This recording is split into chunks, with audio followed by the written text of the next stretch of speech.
Yeah, exactly. Well, the 3-hour California one's the one that messes me up every time. I'll call and she's like, I'm still working, Mom. Yeah. Sorry, 3 hours. I have to call when I'm going to bed. Yeah. Sorry.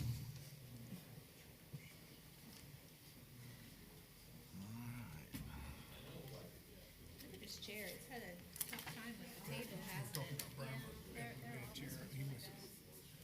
a couple times in the past, he was kind of, like he is now, kind of poised the next guy in line, and he always showed. Liz, never- Hedgick, for the neighbors. I wouldn't have got it right. And I Hedgick.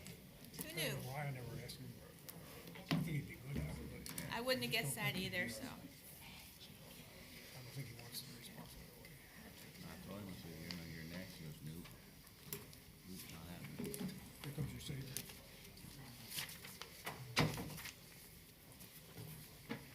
Never late, just always on time. Yeah, Her time. Morning. yeah. Glad she's, yeah, she's not My late. Coke is saying it's a friend. Oh, your Coke is your friend? So they Some are. days Coke's are your Keeping me going. If I don't have coffee, I have Coke. Okay. Oh, yeah. I've had really weird ones. I used to put names on them, like actual names. Never saw mine. Then I saw my daughter's. I was like, okay.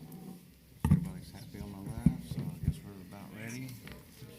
And thou. All right, you ready, I have a Michael? big camera in the back too, Ready? which I assume is from the news. Showtime. Thank you, guys. Good morning. This is the Citrus County Planning and Development Commission hearing for June the 5th, 2025. If you'd like to join us at this time, I invite you to please stand for the invocation and please remain standing for the Pledge of Allegiance. Dear Lord, please give us the grace to be understanding, patient, and tolerant. With these attributes, we can conduct our work in a manner which will be pleasing to Thee, our county, and its residents. In the Lord's name, amen. Amen. I pledge allegiance to the flag of the United States of America and to the republic for which it stands, one nation, under God, indivisible, with liberty and justice for all. Thank you. For the courtesy of the applicants, the board, and those around you, if you can please place your cell phones and tablets on mute, please. May we get the roll call, please? The following Planning and Development Commission members are present: Chair Richard Barmez, Jeanette Collins, Michael Facemeyer, Kurt Stone, and alternates Timothy Gilbert and Janice Murphy. Thank you. If any person decides to appeal any decisions made by the commission with respect to any matter considered at this hearing, he or she will need a record of the proceedings for such purpose. He or she may need to ensure that a verbatim record of the proceedings is made, which record indicates testimony and evidence upon which the appeal is to be based. During the public input portions of the meeting, individuals are given 3 minutes and representatives of an organization is given 5 minutes.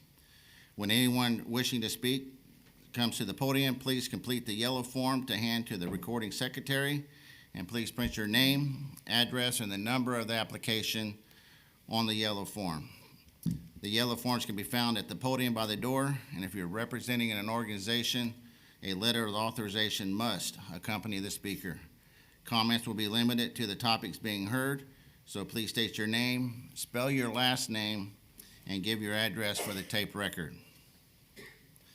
Now, at this time, I'm going to open the podium up to the public.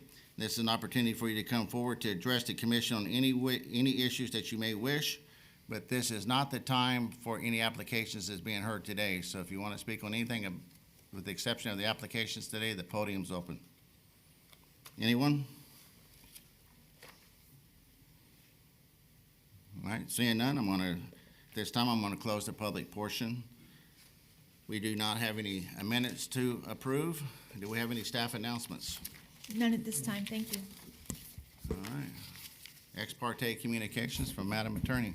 Good morning, Commissioners. With regard to the applications you're going to consider today, have you had any ex parte communications? And we'll start at the end with Commissioner Facemeyer. None?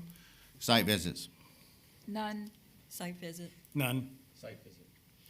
Mr. Chair, it doesn't generally happen with our commission, but today you have 6 members, so just remember that a tie on any motion is a fail. If the motion fails for a tie. Thank you. All right, it's time for application CPA/AA PUD -2024-00018 for LKQ Southeast and Michael Wilburn. If you can work your way to the podium as we get the staff introduction, please. Thank you. This request is to amend the future land use from low-density residential to heavy industrial and amend the LDC Atlas from low-density residential and low-density residential mobile homes allowed to heavy industrial with a planned unit development for open storage for auto salvage. This is an aerial view of the subject property. View of the subject property looking towards south Hadget Point path. View of north Hadget path. View of the existing open storage for auto salvage PUD is to the north, that is proposed to expand onto the subject property. This is the previous master plan to the north. And this is the proposed master plan requesting to expand the existing open storage for auto salvage. Thank you. Good morning, Michael. Good morning. Michael Wilburn, Local Engineering, Inc., P.O. Box 938, Floral City, Florida, 34436. The following application, CPAA PUD, or CPAAA PUD 00018, is an expansion of LKQ's existing facility to their east and to their south. The proposed expansion site is approximately 34.56 acres, which would increase their operation by approximately 35%. Not twice the size, not 50% the size, but about 1/3 the size it is now. As mentioned in the staff report, the expansion takes several lots to the south, which were all approved in 2021 to be adjacent to LKQ's first expansion. What the staff report does not mention is that these lots were previously purchased by FDOT. They were part of their design expansion and were to be utilized for drainage. However, when FDOT did the design, they realized they didn't need the lots, and so LKQ was able to purchase them. But I would like to point out on the master plan on the south,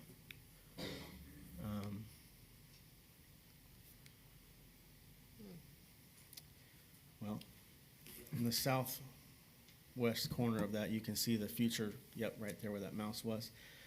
That is the proposed extension, and it goes right through Ziggy Street, which runs east to west right there. And so these lots, because FDOT originally took them and were planning to use them, they have no longer any access through any rights of way other than through this subject parcel that LKQ has for phase 1. The staff report summary discusses this proposal is within the IMA area and could be subject to change, and due to this should have increased setbacks and buffers required. And in just a few moments, Mr. Paul Gibbs is going to come up and provide you with some extensive summary and discussion regarding what we're proposing for those buffers. It is worth noting, as I invite one of the contributors for LKQ, Casey Ingram, who you guys have seen before in 2021, come up and discuss in further detail the operational side of LKQ, that the industrial operation that's currently happening, parts harvesting, is not proposed to be changed. The only thing that we're requesting is similar to phase 1's expansion, as you see there to the north, the whiter, not the green. The white is phase 1, the green is phase 2. This is just storage of already harvested cars, and these cars make for a quiet, out-of-sight neighbor. And the first paragraph of the staff report on page 3 kind of alludes to that same fact. So if Mr. Ingham, if you will come up and share briefly about the history of LKQ, and then I'll come back and continue the presentation.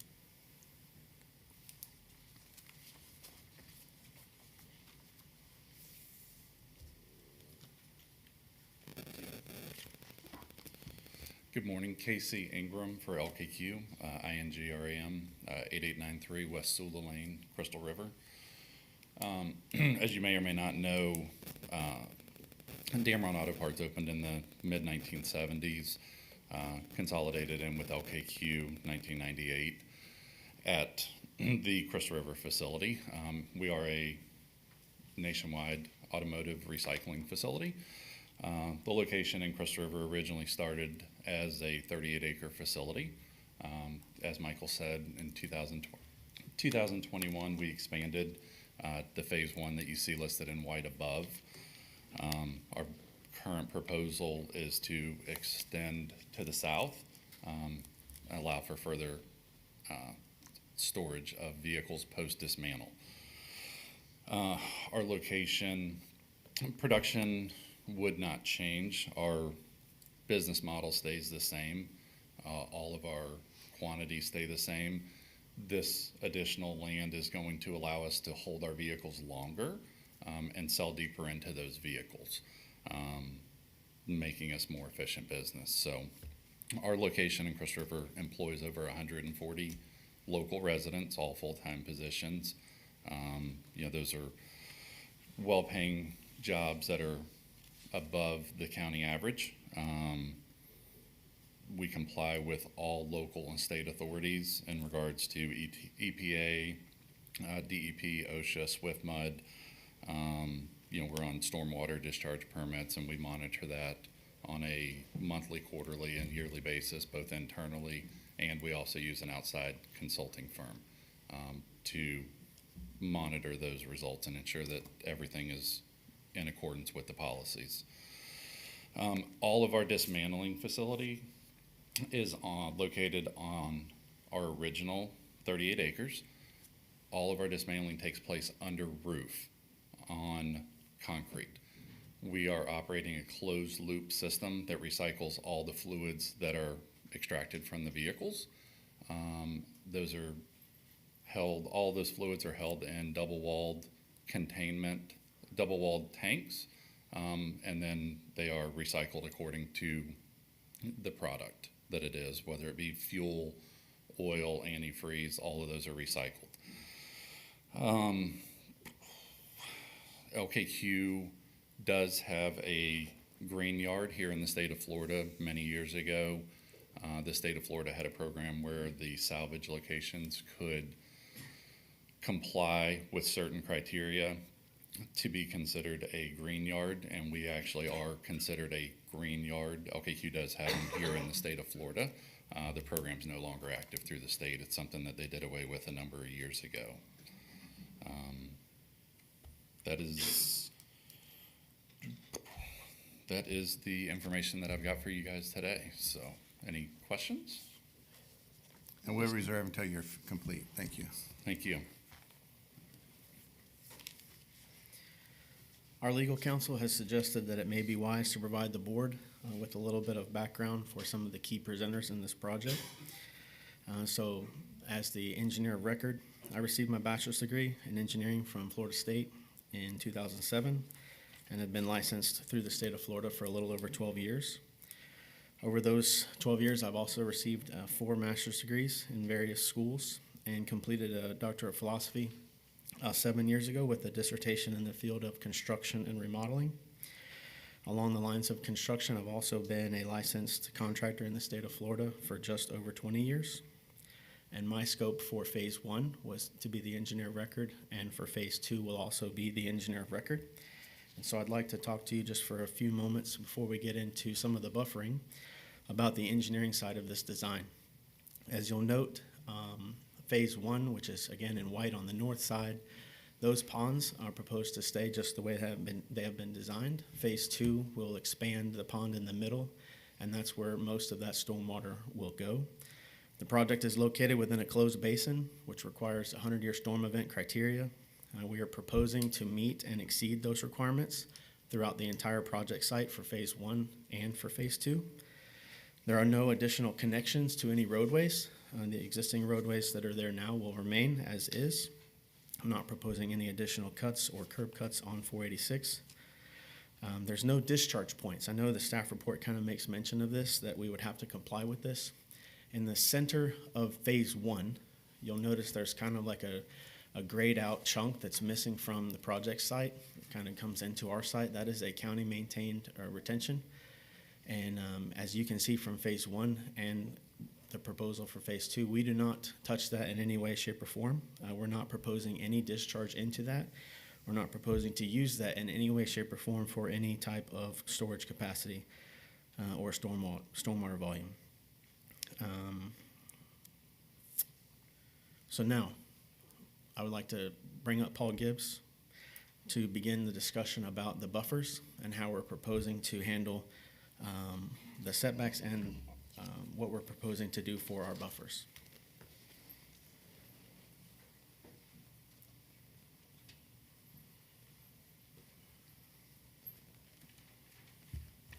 Good morning. My name is Paul Gibbs.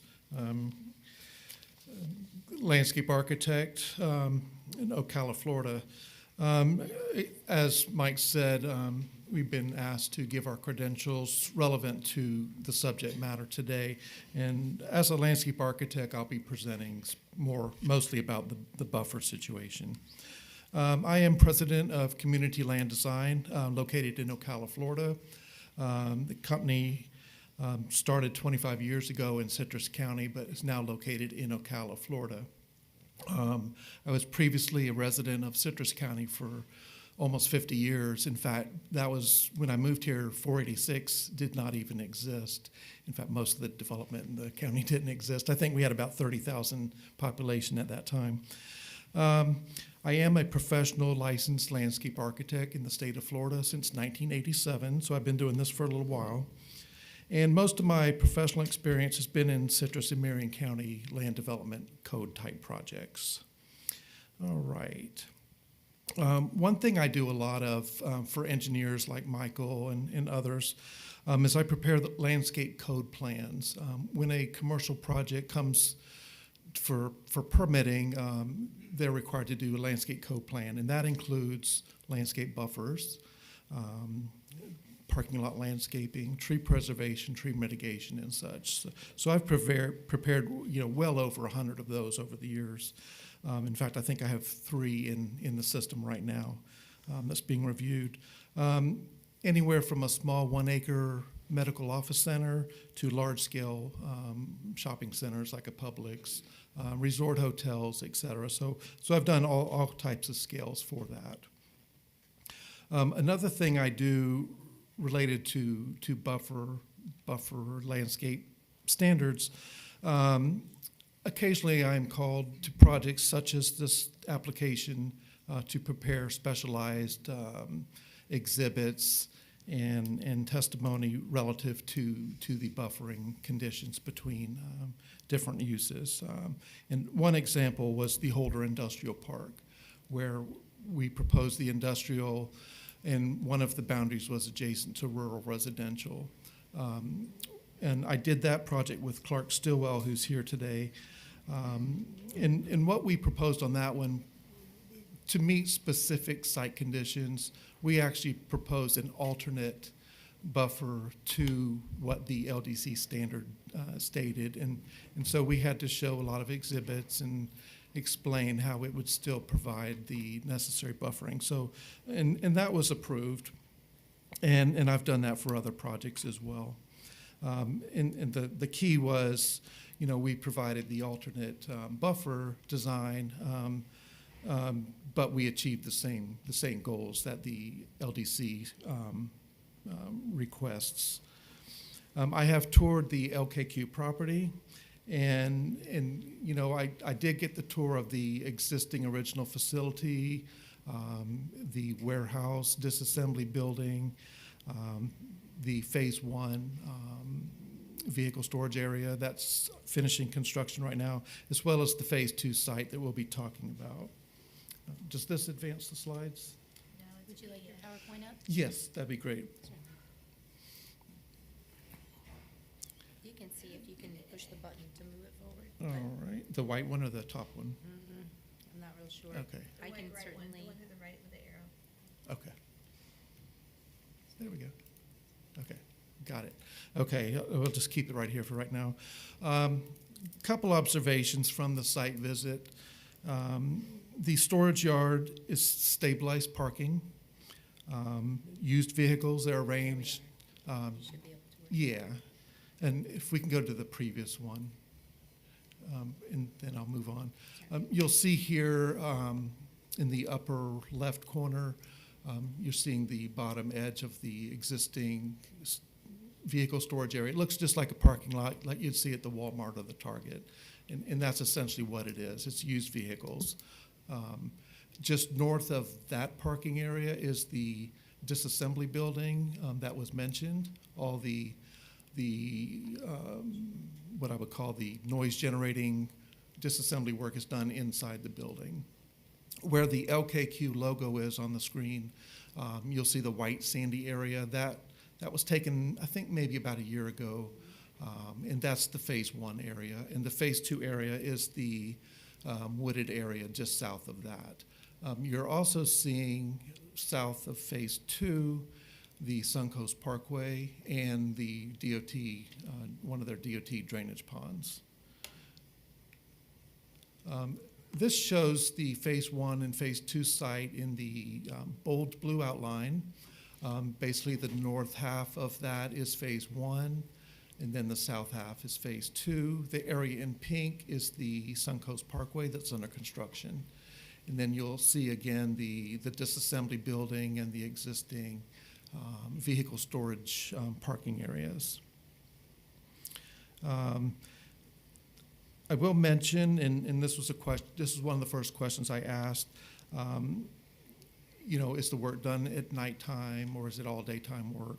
Is the parking lots lit at night for security? Things like that. There is all the work in the storage yard areas are done completely daytime hours. The storage yards are not lit at night, so you're not going to have the light pollution to any adjacent residential areas.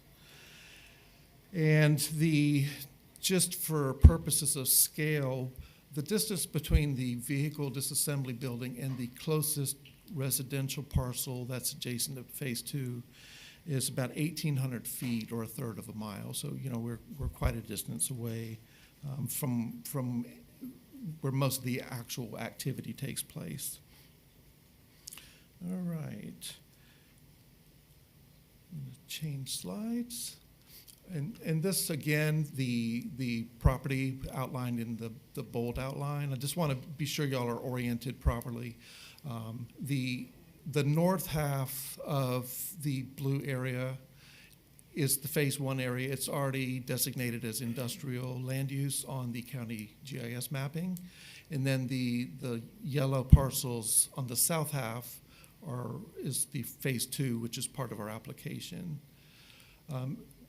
On the west, south, and east boundaries of phase 2, we have about 4,100 linear feet.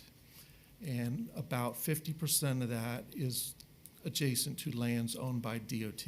And you'll see the DOT designations on the yellow parcels to the south and to the west. And then the remaining 50%, it's about, I think, 2,100 feet. It's adjacent to the 3 low-density residential parcels. And those parcels are approximately 5 to 6 acres in size. The Navarro parcel, let's see, I don't know if this, yeah, oh, it does work. Okay, the Navarro parcel's right there. That's the first parcel, and I'll be talking about that one again in a minute. That one's vacant currently. There's no home on that. The one next door to it, whoops.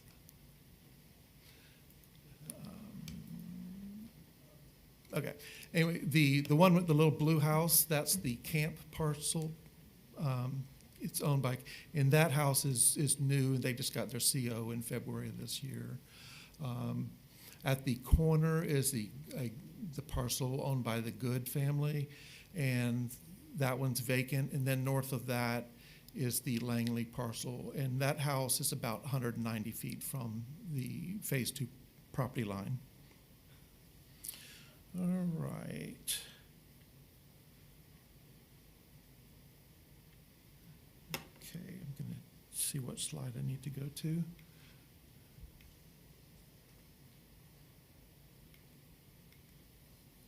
Okay, this again is the phase one site plan that you saw. It's essentially a parking lot layout. This map shows the combined phase one and two. The area with the darker green shading is the phase two area. And you can see, again, it's a continuation of the vehicle storage parking area. All right. Now I want to talk about, now that we're orientated to where all the parts are, I want to talk about the buffer standard for auto salvage yards. Okay, in the Land Development Code, Chapter 3, that section of the code provides specific standards in addition to the basic standards for specific uses. For example, if you're doing an assisted living or nursing home, they have their own set of standards. If you're doing a mobile home park or an RV resort or a service station, they have their own set of standards. And in the case of this project, we are LDC section 3350, and the title of it is Auto Salvage / Junkyard / Abandoned Property. And I'm going to kind of break down the requirements for that section in the code. And I will say that section of the code is only about a half page long. So the first section of that requirement for auto salvage states that no outside storage shall take place within 75 feet of a property line or within 200 feet of a lot line lying in a residential district. All right. And we are, the area on the south, east, and west boundaries of phase two, that is our buffer and open space area. And we do meet the 75-foot setback before we have any vehicle storage areas. There is a dashed line, and I'm gonna, here we go. This is an enlargement of part of the area. You'll see a dashed line north of that, and that's showing the 200-foot setback. And as you can see, we are proposing, because of our use is pretty low intensity, we're proposing to meet the 75-foot setback with the landscape buffering, but not the 200-foot setback. And just for comparison, if we were doing straight industrial zoning without the auto salvage storage, we would be able to put buildings and parking lots right up to the landscape buffer setback, which is only about 25 feet. So we'd only be required to have a type D 25-foot buffer, and then you could have all the activity of loading and unloading, parking, buildings, et cetera. But in this case, we have no buildings. We're strictly a storage yard. So it's going to be a pretty low intense use area. Let me see here. Let's talk about land use incompatibility real quick. Things that would justify the more intense buffers or the larger setbacks. Things that generate noise, things that generate odors, like a landfill, nighttime lighting, nighttime uses, a lot of vehicular trips, like in a mall parking lot, for example. Those would be things that would justify a greater setback and buffering for compatibility purposes. All right, so on the bottom of the slide, you'll see kind of in a gray-black stippled area in the center of the green, that is a proposed 6-foot berm. And so I'll be showing you some details on that in a minute. Let me talk about the second part of the auto salvage standard. It states that all storage areas shall be screened from any residential property by a fence or wall of not less than 8 feet high, supplemented by a landscape strip that's no less than 12 feet in width. The assumption is that that buffer would be a type D buffer if you look elsewhere in the code. So what we are proposing, instead of the 8-foot fence and strictly the landscape strip. We're proposing a 6-foot-high berm, and then we're proposing the type D landscaping on top of the berm. And let me explain what the type D landscape includes. Now, the type D is your most intense buffer in your code, okay?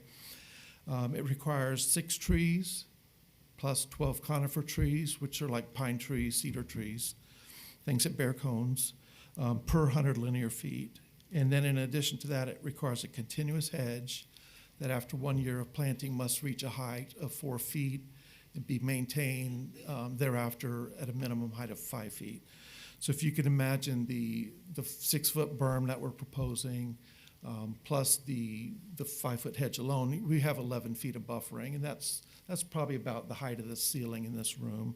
So if I'm standing on the property, that buffering and berm is going to completely screen any view of these vehicle storage areas.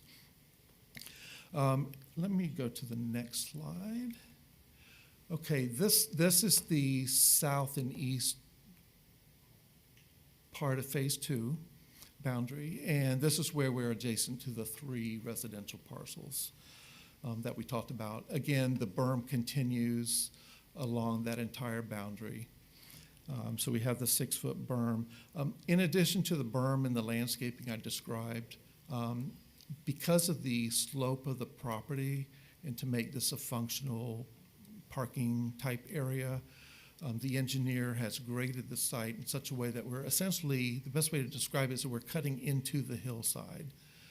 So on the north and west side of the berms, there's going to be a continuous retaining wall, only adjacent to these 3 residential parcels, because that's where we had the grading concerns.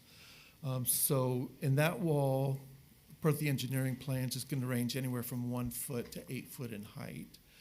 So in addition to our berming and landscaping, the parking areas are going to be depressed down anywhere from 1 to 8 additional feet. Therefore making the view of those areas even less likely. So I wanted to explain that. All right. Let's see, I'm going to skip that part.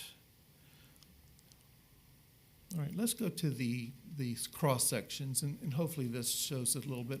This is a cross section through the Langley property, and these sections are 1-to-1 scale, meaning there's no vertical or horizontal exaggeration.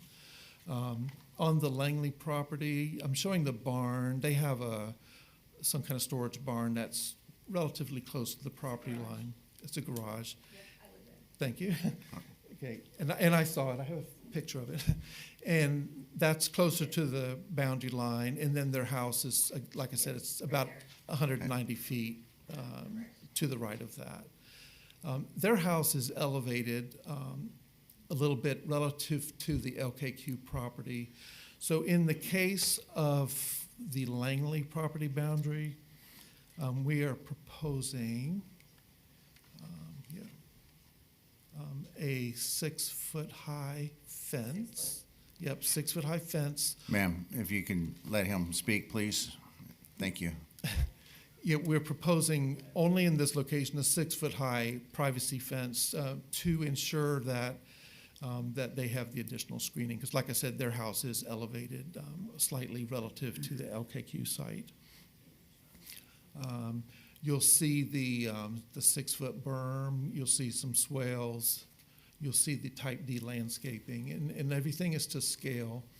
On the bottom half of this exhibit is a representative landscape plan for a typical 100-foot section.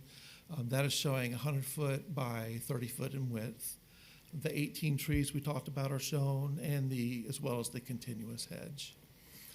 When those grow in, that's going to create a very dense buffer, which, like I said, is the densest buffer in the county LDC.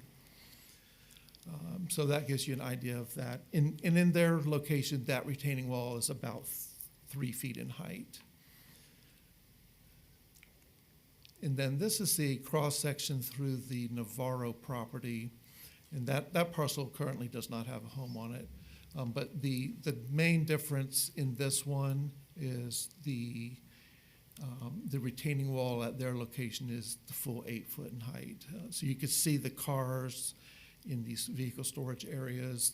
They're probably about 100 feet away from the boundary line, but you can see that they're quite depressed lower than the berm and the property line itself. So let me see here. All right. So let me just summarize. I think I've shown you all the exhibits I wanted to show you. The proposed auto salvage outdoor vehicle storage areas, similar in appearance to a shopping lot, parking lot. The difference is these cars aren't moving anywhere on their own, so there's not a lot of activity. They're stored essentially an outdoor warehouse. No work takes place in those storage areas at night, and the storage areas are not lighted, so we will not have the lighting pollution to the adjacent parcels. All the disassembly work's done inside the large warehouse structure that's 1,800 feet or more away, closer to 486. Our proposed 6-foot berm plus our 5-foot continuous hedge plus our 18 trees per 100 linear feet, we feel provides a more than sufficient alternative to the, and also a more natural screening than the 8-foot wall or fence would provide with only a 12-foot landscape strip. And then where we're adjacent to DOT, that 200-foot requirement, that's not going to provide any more, screening from the Suncoast Parkway than our buffer would provide. And again, I want to emphasize that we are providing that 75-foot setback. It's essentially a large green belt with the berm and the landscaping. So I believe Sid or Clark is going to speak next.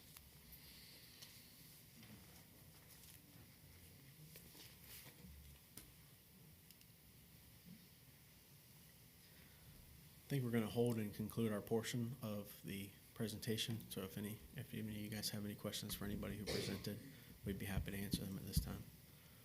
So you're saying you're complete with your Yes. presentation? Does the staff have any questions for applicant? Yeah, I heard Mr. Gibbs. If you can elaborate a little bit more, or him, or whoever you want to, on the reduced setback on the residential sides. Not quite understanding what the justification is for that. Yeah, that's a good question. You're talking about the 200-foot setback requirement? Yes. Okay. We feel in the case of what we're actually using, since we do know what we're doing, we're storing vehicles in a parking lot situation. It's an unpaved, stabilized parking area. So our feeling is because of our specific use that we're proposing, as well as the fact that the buffering and the grade changes and the berms, that you will not even see it, the fact that it's not noise generating, that's why we feel that the 200-foot setback is not necessary, although we are adhering with the 75-foot setback requirement. Okay, and the buffer along the parkway, that'll be an elevated roadway. It absolutely will be visible. So the buffer on that area, you're not proposing a fence or a wall or anything over there? No, we're proposing the 6-foot berm and then the buffer D. So that's going to provide at least vertically the same vertical amount of screening that the 8-foot wall. In fact, with the 5-foot hedge alone plus the berm, that's 11 feet. So we're exceeding the height of what the 8-foot wall is. And so we're getting the screening, and we're just doing it in a little more natural looking way. So I think it'll blend in a little bit more. I did look at, when I toured the LKQ site, I had them take me to the edge of the original 38-acre property to see in particular where the elevated ramps were. Because I was curious, like what you could see from there. You can't get the exact perspective unless you're actually on the ramp. But from the ground level looking up, it appears that there is a solid concrete rail on those ramps that at your eye level on a normal height vehicle, I don't think you would be able to see across that. And so I really kind of analyzed that the best I could with the information I had. And then also, in addition to that, the way that the parkway touches our property at a point, it comes in kind of at an angle, so it's not directly adjacent, and then it makes the curve. So I think our buffering will provide the screening that's necessary. All right, he's answered my question. One more, the conditions in the staff report, obviously, you're not agreeing with the setback and the buffers proposed by staff, but the other conditions, were there any concerns or comments that you want to address now? Okay. Okay. Thank you, Chairman. All right, does the board have any questions for the applicant? Commissioner Facemeyer. I have a question on the previously approved Phase 1. Is that currently in use, or has there been site work done? Can you update us on the status of that?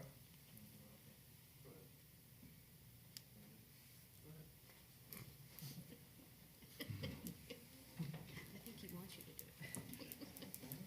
You go ahead. Looks like a pass. Wanted to make sure I had my wording correctly. Because certain portions of Phase 1 are contingent upon Phase 2, the county, I believe, with the owners have worked out a conditional CO. So most of Phase 1 is complete. And I believe they have a conditional CO or a temporary CO to use that Phase 1. So it's complete. Is it in use, or is it just the site work? Yeah, it's in use. Okay. Just a follow-up question. If Phase 2 is approved in addition to Phase 1, how much additional employment might that generate?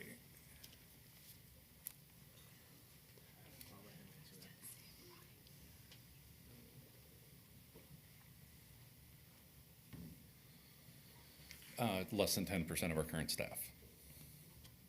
So- Okay, that's fair. Thank you. Mhm.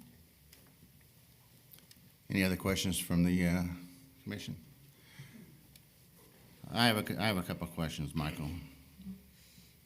I'd like for you to explain the lighting pollution problem, maybe not a problem, but I understand, unless I was misunderstood, there is no lights at night, right?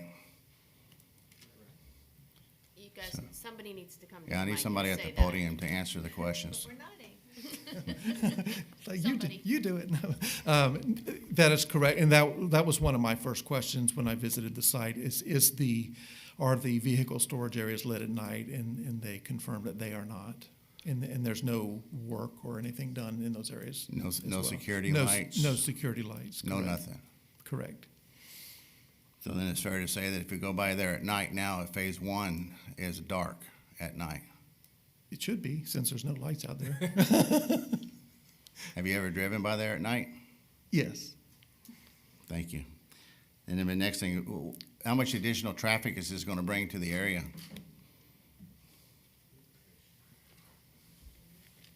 I mean, you're increasing by 35%, so I'm assuming traffic's going to improve 35%. So there actually will be no additional impact to traffic. All the additional storage is going to allow us to hold the vehicles longer. So it's actually not going to improve traffic, or not going to increase traffic at all. So how's the vehicles going to get there? The vehicles are arriving currently. Right, traffic, right? You're driving them in. They're being towed in, you're exactly correct. So it's actually, I guess technically, if you want to, it's technically slowing down traffic. It's actually going to lower traffic because we're still going to process the same amount of vehicles. We're going to hold on to them longer. So therefore, you would have less total traffic.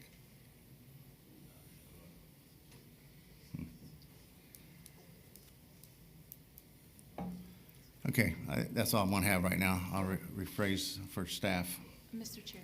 I have one more, Mr. Chairman. I thought I would stir up something here. Hey, Commissioner Collins. I have one question for Mr. Ingram, if you could.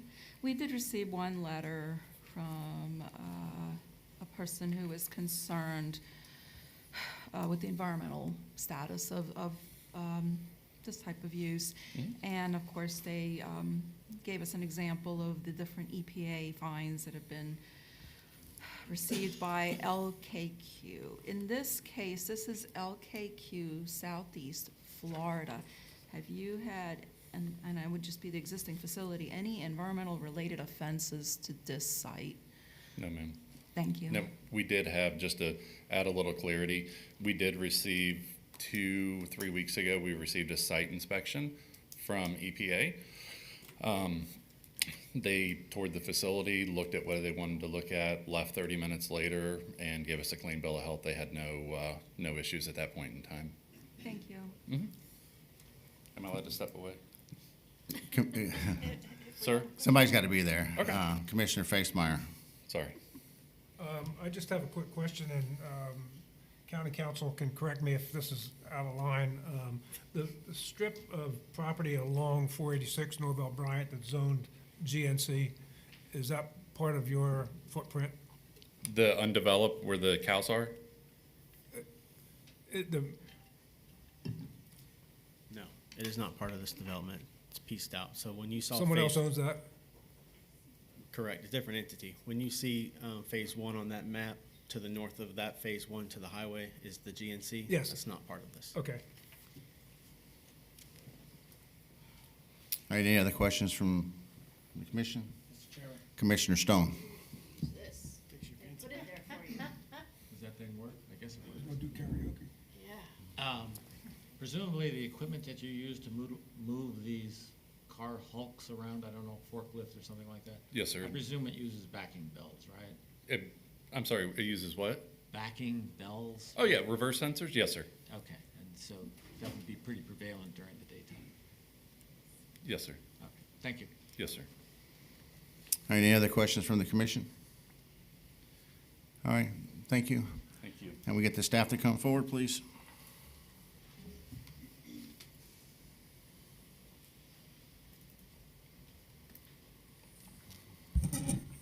Clearly, I am not Joe Hockadell. He is out of the office today, so I am pinch hitting. So be patient and be very kind, okay? This application proposes to change approximately 34.5 acres from low-density residential and low-density residential mobile homes to industrial. Anytime we get a change that is quite a step up from low-density residential to industrial, we are going to give it heavy scrutiny, and that's what's happening in this staff report. So this is an aerial. You can see some of the sites that they've talked about. Right now, most of them are heavily treed. One of them looks like it might be a pasture with some trees. So this is the actual zoning. So you heard a little bit of discussion. This is less than 50%. Okay, not going there. They did previously have a 46.46 acre site. That was the old Damron LKQ site.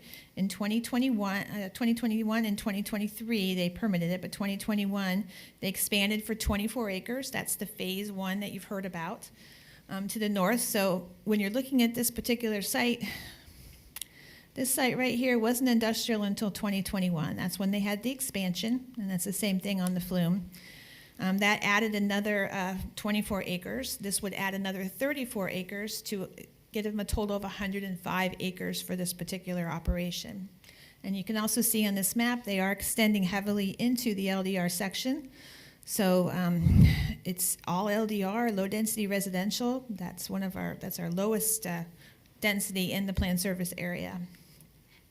All right, so this is what you've heard quite a bit about. This was what was approved in 2021. To answer Mr. Facemeyer and Mr. Barma's questions, that phase is in operation. We were told that they have a state contract to accept flooded cars from all the hurricanes from last year. So they are actually storing those cars there. This is not, they talked about a CO. We don't give a CO for a site work like this. We would just give a final approval inspection. We can't give it right now because they have not constructed a wall along that southern border.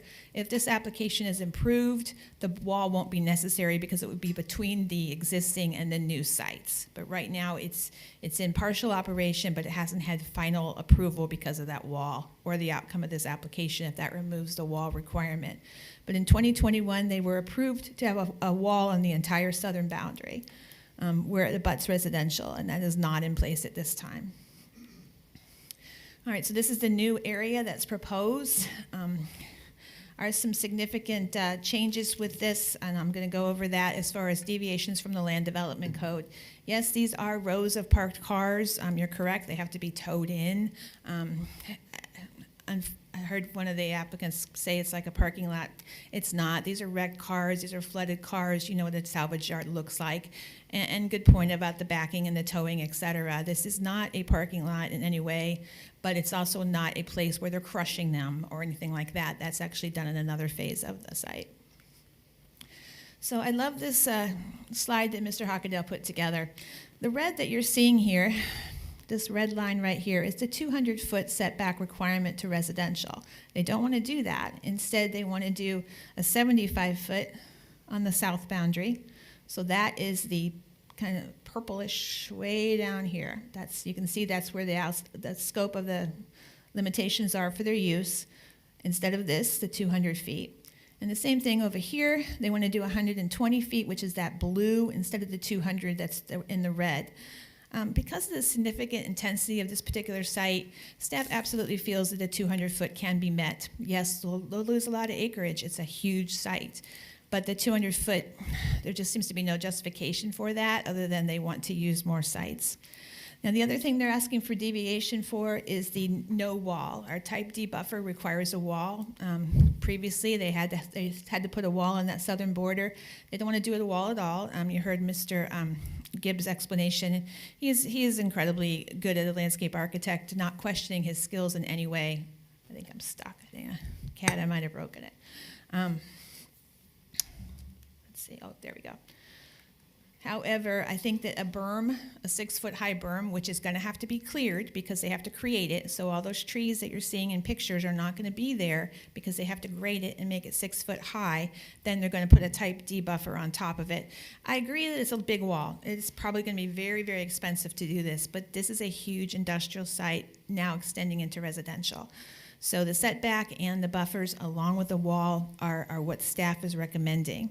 The other thing is over on the parkway, now they're going to be abutting the parkway. They had a good picture, ours doesn't, that shows the parkway here. Suggest too, because that's an elevated right-of-way, that's what people are gonna see coming into Citrus County. Don't want them to see a salvage yard, frankly, although it's a great business that's been here a while. I think a wall would be appropriate there. On the east side, you heard a fence. They do want to do a fence on the east side, but not a wall on top of that buffer. This is one of the residences in the area. Don't need to have more pictures of that. I think this slide is probably the most significant. Staff does have suggested conditions if you feel this is appropriate. We are not supporting the deviation from the setbacks or the deviations from the buffers with the wall on the residential sides. And I'll take questions. Does the applicant have any questions for staff? Does the board have any questions for staff? Commissioner Facemeyer.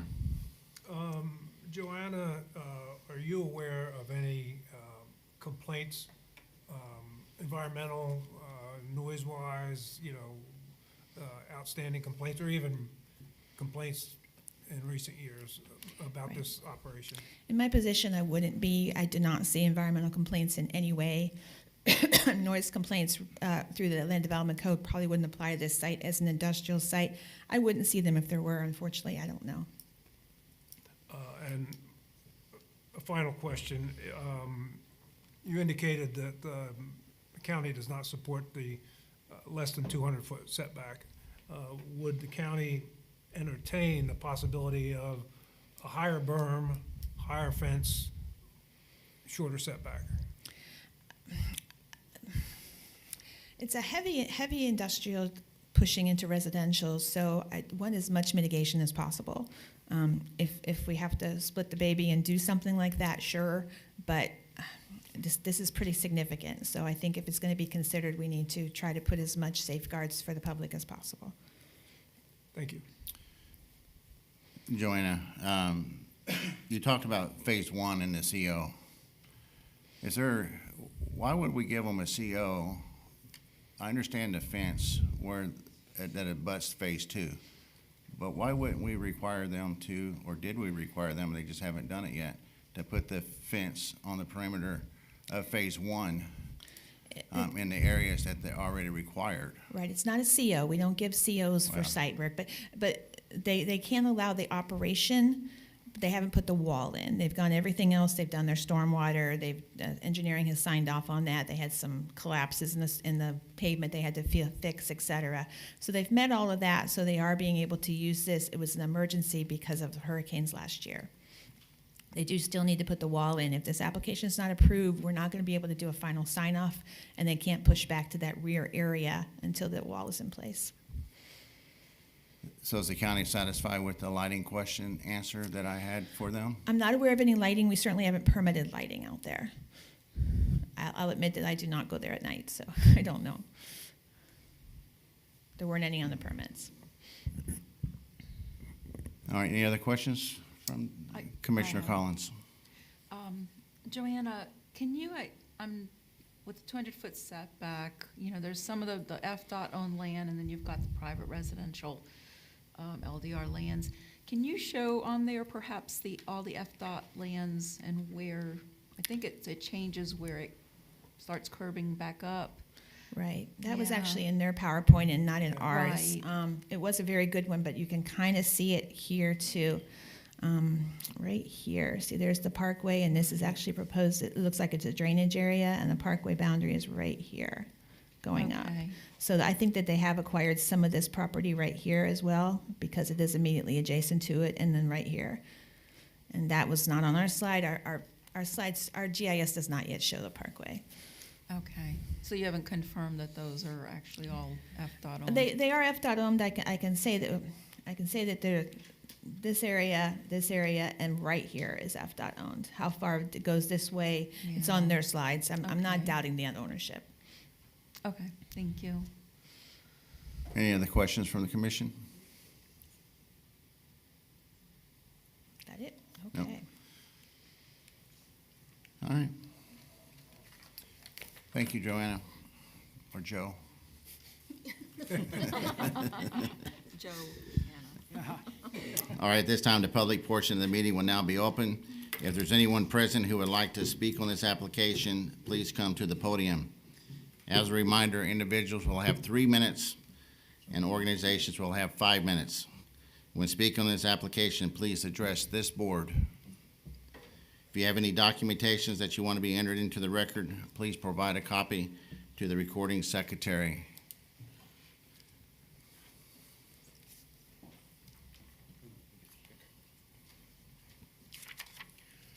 Hello, Anthony Ayo, Citrus County resident in Pine Ridge. I'm here to oppose this expansion.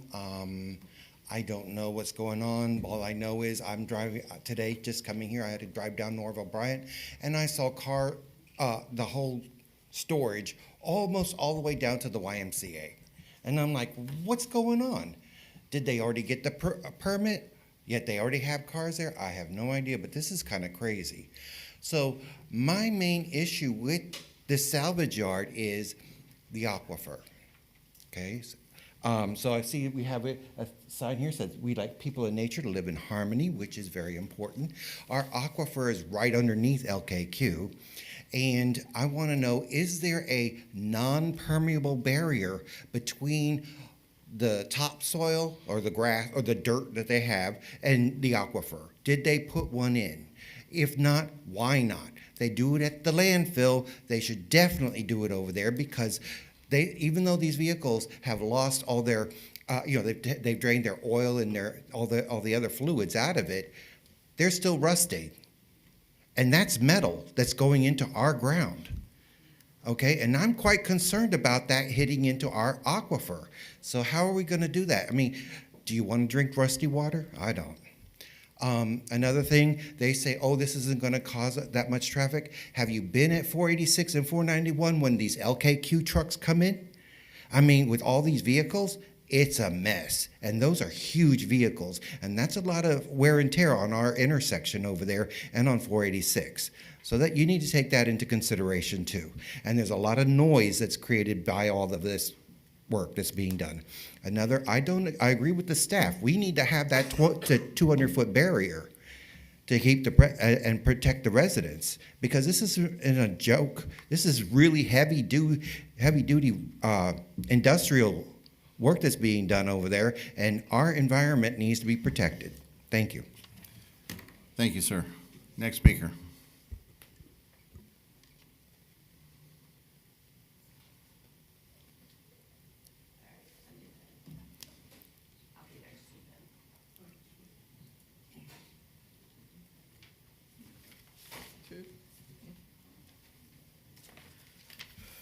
I could keep you busy for an hour.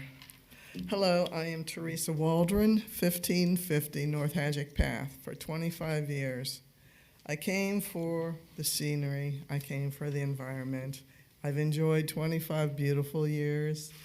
Now, Hadjick Path, not Hadjick Path, but the forest has been removed from the parkway. 60 acres at least of recharge pines and oaks, okay? Now, I have 6 new neighbors on Hadjick Path.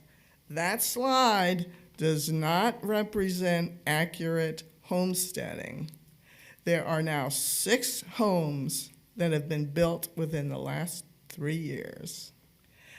I lived there for 25 years as a hermit, and now I have a hood, which the people are great, and they have rights, but they work. I'm there all the time because I'm retired. Now, to the point of contention here. Years ago, I don't know if they owned it or not, but it was a salvage yard. I had to call the sheriff's department every night at 3 o'clock in the morning because of guard dogs and them moving metal in the middle of the night.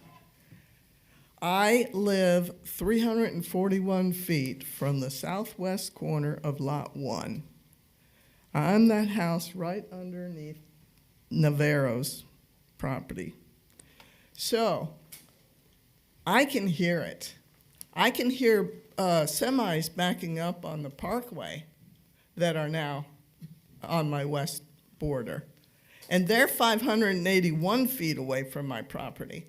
And they were backing up yesterday, and I recorded it if you want to hear it. Now, if they're 200 feet closer to me, I'm going to hear it every time they drop a 2,000-pound piece of metal on the ground. And thank you very much for your remark earlier. The aquifer, they are on top of the recharge zone of this county. And their permeable surface needs to be the entire area. It needs to be directed into a lined retention pond. The retention ponds are sand. How did they grade it? Did anybody check the grading of the property? It's all sand. Everything is going into our aquifer. It's been going into our aquifer since the Damrons opened it. We are educated now. We have facts. We can do better. The manatee are dying. The grass is dying. They're starving to death. Who's in charge? Who is making the right decisions? It is all connected. It goes to the aquifer, and we know it goes to Kings Bay. Why is the grass dying? Because we're polluting it. Do you want to starve? It's sad. It's pitiful. And it's our fault as a species. We need to do better. And we can do better. You can't eat money. You can't drink money. You die, your money is still on the earth. But you die, your children die. And thank you. Thank you, ma'am. Next speaker, please. I am horrible at public speaking. I never do this, but I'm gonna do it. I'm telling you, I am the house. Ma'am, please go to the podium and state your name and I'm address. Rachel Langley. I am the house that you see the garage. I am directly behind that 15 acres. We have been here for 22 years. We raised our children here. We have the cows on that pasture that they keep talking about, where there's cows, okay?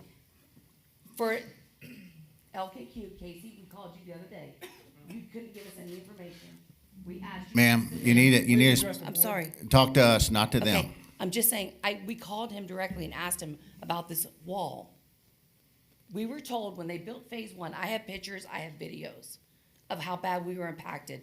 Physically at our house, our pool was covered in dust and sand. We couldn't breathe last summer when they cleared that land. It's horrible. I have video on my phone for years of everything. What they have done to come up and to abut to private residential neighborhoods is not right. I'm asking each and every one of you to ask yourself, would you be okay if this was in your backyard? It's literally in my backyard. I understand Tej owns the commercial property where we have our cows. We have a lease with him. He's a wonderful man, great developer. I have a great relationship with the Dameron family. My husband was married to a Dameron at one time. I'm great friends with her. I have a long history. I bought my first cow from Judge Dameron back in the, 20-something years ago. I'm not opposed to development. I'm not opposed to growth. But what I'm opposed to is heavy industrial, polluting my backyard, and where I can look at trees and pastures and everything else. Now you guys, so when they tell you the wall is not, phase one is okay. No, it's not. When the wind blows, we breathe that. Okay? When we go outside with our grandkids in the pool, we can't breathe. Our eyes burn when they were clearing that property. They don't belong in a residential neighborhood. I'm sorry. And if they are going to come there, they need to be far enough back. They have enough land. They do not need to be in my backyard. My garage is literally right there. If I take a few steps out back, all those trees, everything, that's them. The YMCA did a great job. They're there, but they're off the road. Okay? Now we're dealing with Target and all that stuff. That's fine. It's going to grow. Tej is going to develop that land. We will lose the cows one day. I get that. But I should not have to have those cars in my backyard. I look out my dining room window. My pool is right there. And I look out and I see a stone yard with cars, junk cars. Who wants to live like that? My husband just retired after 30 years with Duke. I just sold my insurance agency that I had for 30 years in this county. We're home. So when you say it's 9 to 5, it's whatever. Okay, that's fine, but we're there 9 to 5. This is what we worked our whole lives for. And now you want to bring a heavy industrial to my backyard. I'm sorry, I oppose it. Thank you, ma'am. Yep. Next speaker, please. And I don't speak about it.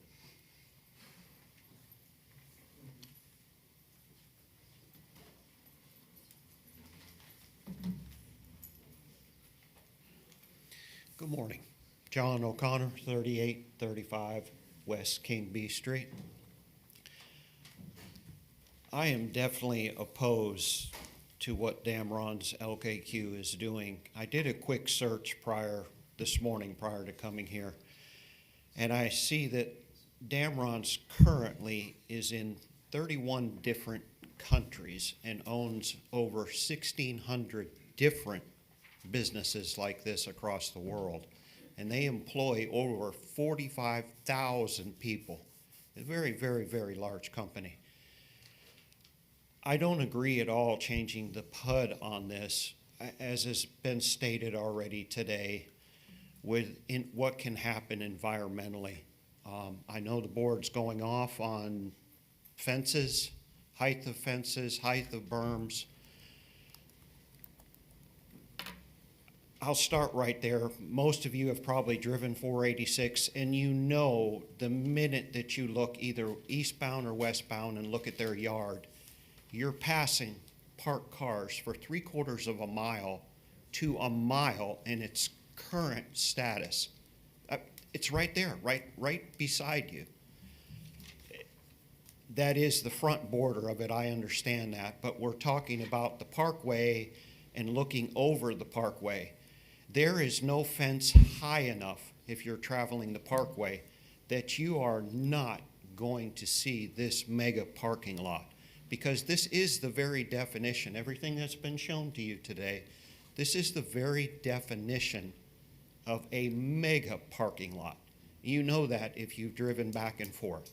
Just from the photos alone of LKQ's original spot, that is a large parking lot. It is inevitable that if something happens industrial-wise, if you do change this to heavy industrial, accidents are bound to happen. Somebody pushes the wrong switch. The wrong fluids go the wrong way. Something happens and it is going to go into the aquifer as it's stated earlier. So I would say this, that please consider this very heavily and do not change the way it is. Thank you very much. Thank you, sir. Next speaker.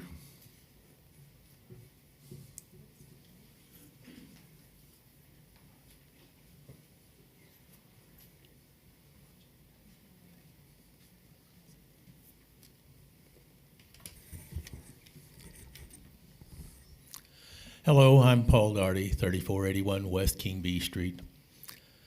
I've looked this thing over a bit, and I honestly kind of like what they're doing in a certain respect.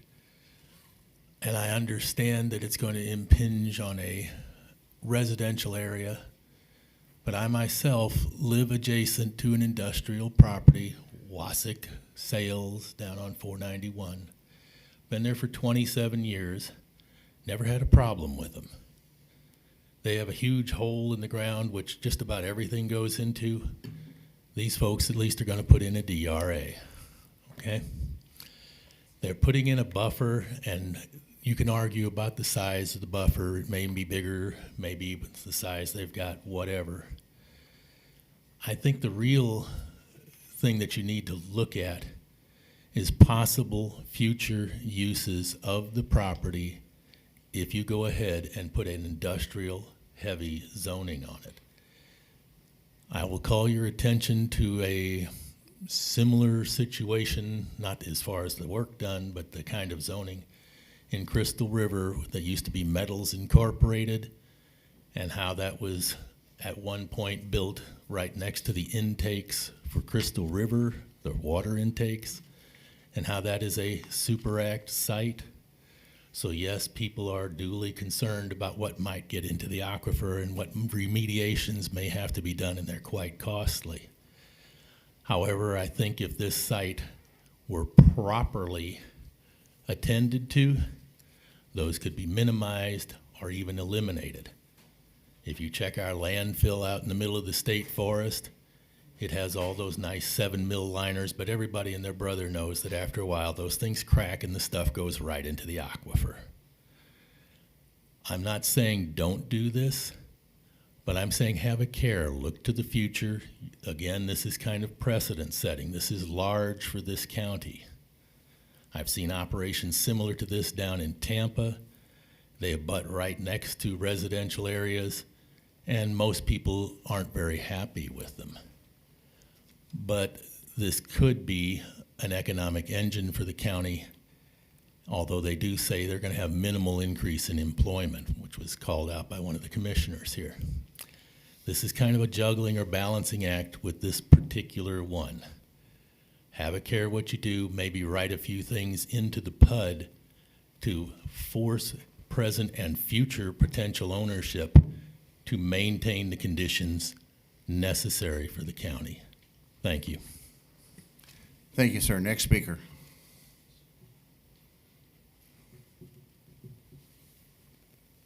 Anyone?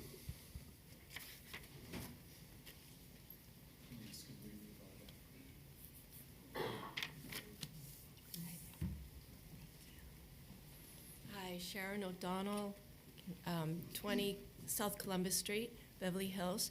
So my residence doesn't abut this, and I don't know actually this. I've never spoken before a committee like this, but I am just so concerned about what I see happening all over. I only moved to this county 5 years ago. It was rural at that time. I've never lived in a rural situation before, and I just see the county changing into a cookie cutter, Wall Street business type. Every street you go down, it's been green, and now it's sand. So I don't know whether this is a good thing or bad thing. I haven't studied it enough, but I'm here with concern for caution. I've seen what's happened to Ocala. I've seen what's happened to Miami. Don't make it another cookie cutter Wall Street business, which is what's happened on the corner of Lecanto Highway and Noel Bryant. So I'm just very concerned, and I think I represent a lot of other people that somehow don't come to these meetings. Thank you. Thank you, ma'am. Next speaker.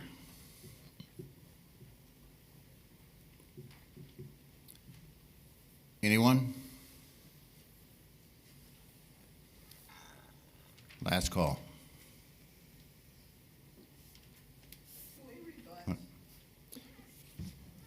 At this time, I will have the applicant to do the rebuttal for the public input portion.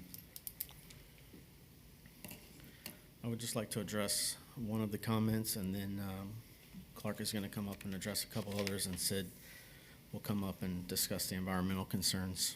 There was one speaker that discussed changing the zoning to heavy industrial could lead to future things, and I just want to remind the board that this is part of a PUD, which has protections built in. It's not a straight rezoning to industrial with unlimited use. It's specifically for this purpose, this use, this intensity. And any future change to that would have to go back before you and the Board of County Commission. Clark, you want to come first? I thought he was retired. Consultant. Yeah, me too.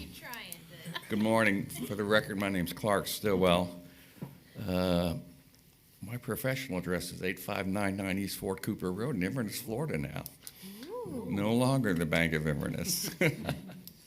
I did phase one, and I want to give you a brief history of the phase one application and what was approved there, and then talk to you about how we got here on this application, the original filing done over a year ago. Mr. Stillwell, this is a time for you to rebuttal the I know. the public input. I'm going to get there.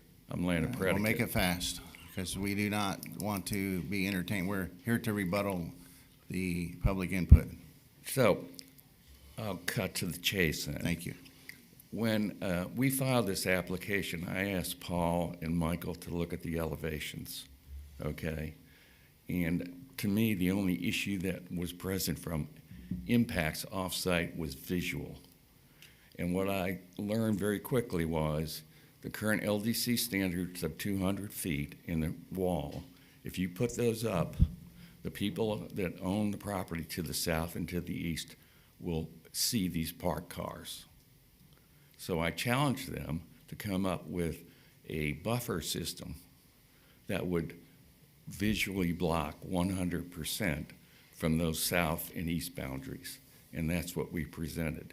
And that's why we thought if we went that extra yard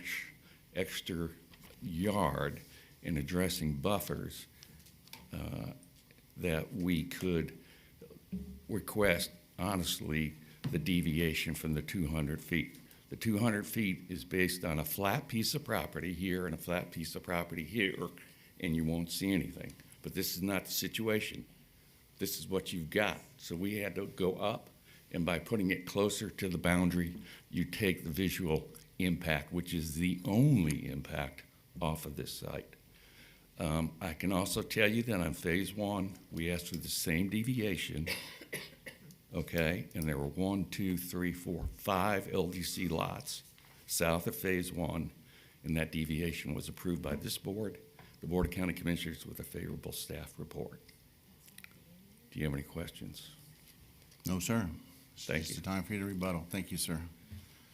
This is Mr. Ansbacher. He is going to follow me not only today, but elsewhere.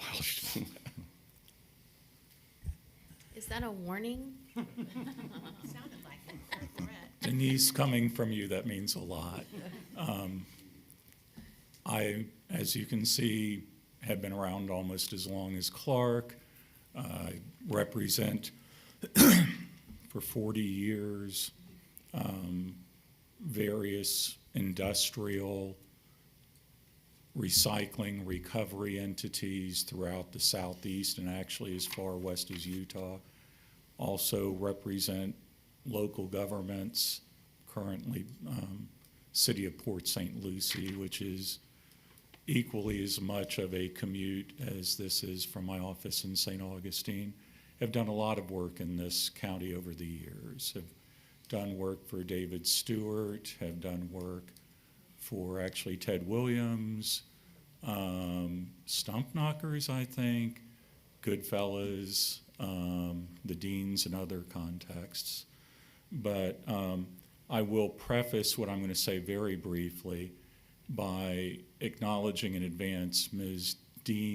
or Denise Lynn will tell you that lawyers make argument, not testimony. I will point out, however, for those of you who've been in the state long enough, I was the primary drafter of the Barnett Bank Environmental Manual, did the petroleum portion of First Union's manual. If you are familiar with Trademark Metals Recycling, which is a major car crusher, I have trained their staff on environmental compliance, state and local, TSCA, RECRA, 376, 403, CERCLA, at least 4 times in the parent, David Joseph, all of which is to say the record that you have based on the testimony of Casey Ingram as the operator for a quarter century reflects that what they have complies with US EPA BMPs, best management practices, DEP guidelines. They no longer have what they used to call BMPs, or as Casey pointed out, green yards. There was a fellow at DEP named Ashwin Patel who drafted the green yard standards many years ago. But the point is, when you are looking in a standard yard, you are looking at going out in the yard with portable units for closed loop. What they have here is in the full compliance with EPA and DEP best management practices, where it's 1/3 of a mile to a 1/2 a mile away. It's wholly under roof. It's wholly a closed loop system. You have testimony that they don't have discharges out there because they drain it. Why do they drain it? Because it is financially beneficial and it is efficient to totally go through a recycling process. And while I recognize the concerns of what might be or what could be, what is out there is not only in compliance with the highest BMP standards without any statement to the contrary as far as what is done to those vehicles, but likewise is done in a manner such that there is no discharge out on that property. And if you have any questions, as far as those facts are concerned, I would be happy to bring Mr. Ingram up because his testimony has been that, and his testimony, if you wanted to have it in the context of rebuttal, I think would be the same again. Mr. Chair, sorry. So, Madam Attorney. First, I don't think you actually stated your name. Sid Ansbacher, 780 North Ponce de Leon Boulevard, Upchurch, Bailey and Upchurch, St. Augustine, Florida. And so it sounded like you were asking the board if they wanted to hear from Mr. Ingram. Remember, this is your opportunity to rebut, so if you want to call him up and you want him to rebut, now's your opportunity. I think he has spoken to it, but I think in order to tie it with the bow, I would be happy to call up Mr. Ingram for that one point because it seems as though a lot of the testimony was about what could and what might be, and I just want him to speak to what actually has been on site without violation for his quarter century there. So this is your case, so you handle it how you would like. Yeah. Casey Ingram, 8893 West Sula Lane, Crystal River, Florida. It is, I've been at the location for more than 25 years. All of the dismantling process takes place under roof. Everything takes place on top of concrete. All the fluids are contained. We've not had an environmental issue in the 25 years that I've been there.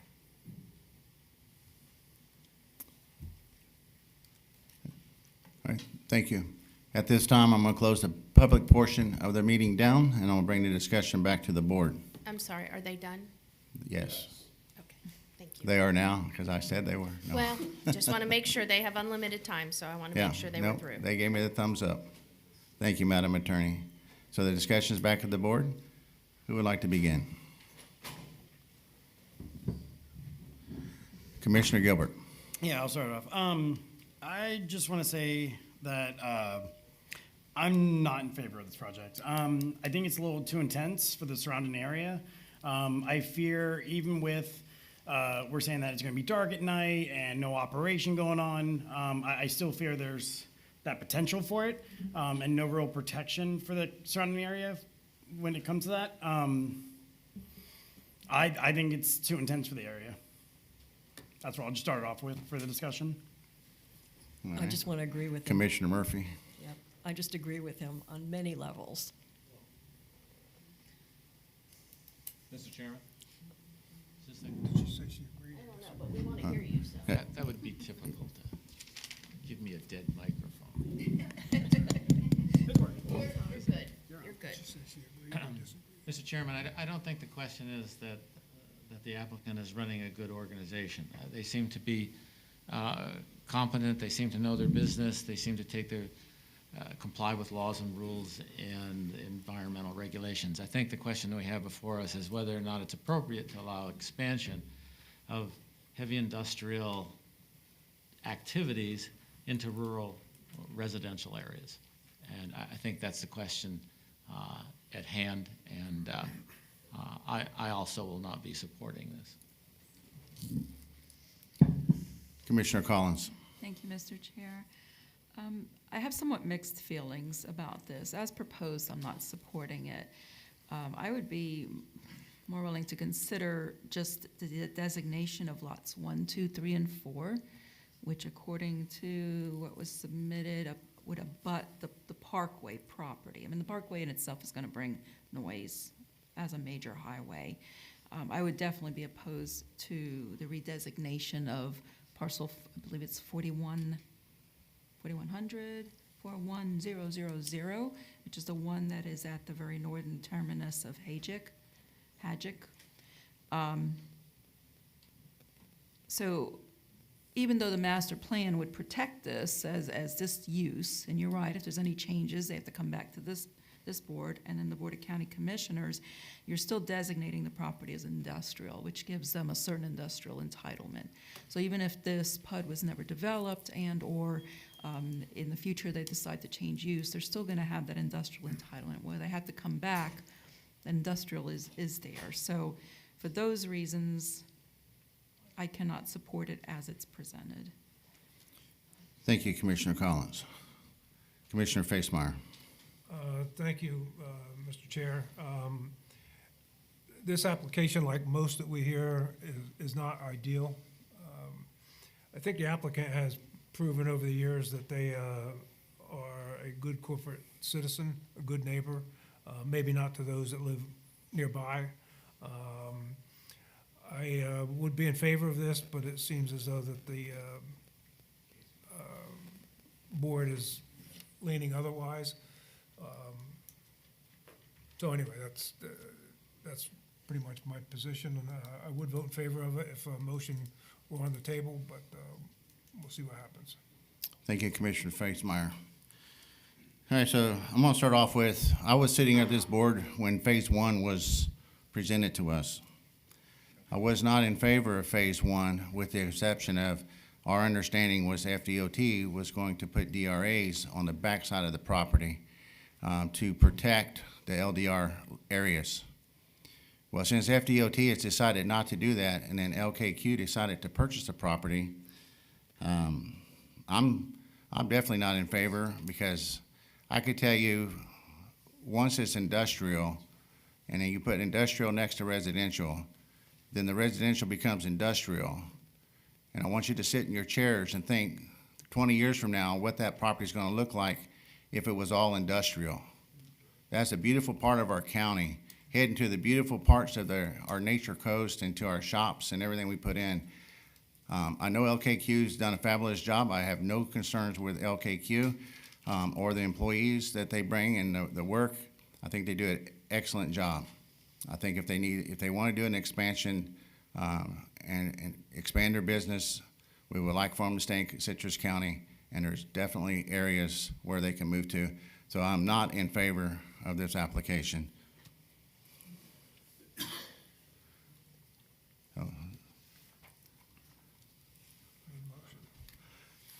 So purpose of a motion.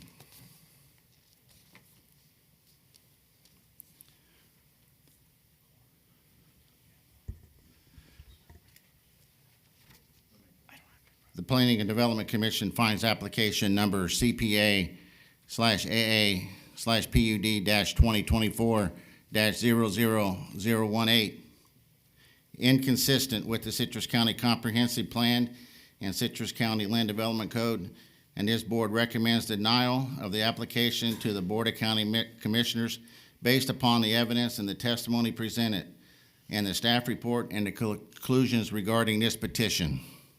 Second. So I have a first by myself, a second by Commissioner Gilbert. Is there any other discussions for this matter?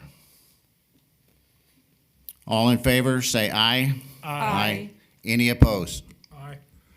Motion passes 5-1. Mr. Chairman, this application is scheduled for the Board of County Commissioners on July 29th at 5:01 p.m. Thank you. All right, now it's time for application CU-2025-00005 for Summer and Marcy. We get the staff presentation.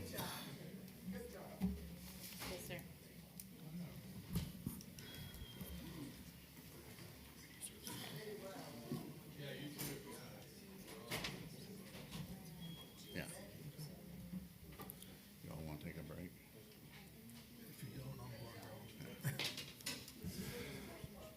At this time, the board's going to take a 5-minute recess, so that we'll be back at 10:40.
told him I wanted music and number halfway through, song and dance. It's usually Michael Yeah, steals can't the, figure it out.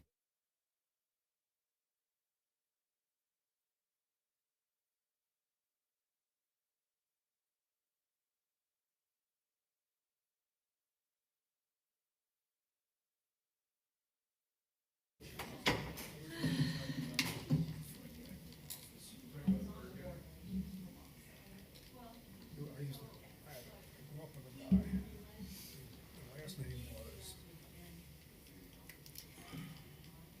Sid is gonna be fun.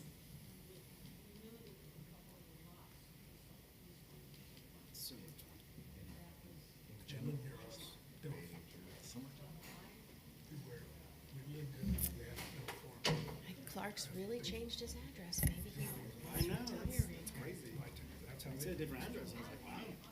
So, Serious. so that was my, he goes in the service. I used to talk to him. And I kept hearing people talking about Charlie Bateman. Charlie Bateman, Charlie Bateman. I don't know that. So we ended up crossing paths side by side. He said, I said, well, what happened to your name? He said, when I was. Go ahead. So we, I just had a question. When you open the floor, you know, at each meeting, if the public wants to say something, or to say something, do I still get to speak again later? no. At the beginning, yes. Yeah, yeah. Oh, yeah, yeah, As yeah. long as you're just not gonna be speaking on the applications that are being heard, you can speak on anything else other than the application. I just, And then you can speak again. I know I got on the shut down in application. the past with that, I mean, just saying something and then they said. you could come Yeah, if back you're and gonna say something about an application that's being heard Better? today, Thank you. or one that's coming up, That's kind of I'll shut you down. Just so I know for future. Thank you. You're welcome. That's just like a generic. What happened to bartender?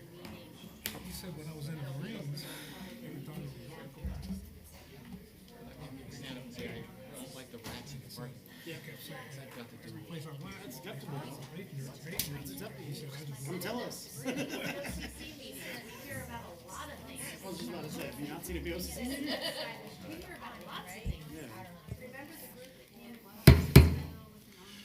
All right, welcome back. Thank you. Now it's time for CU 2025-00005.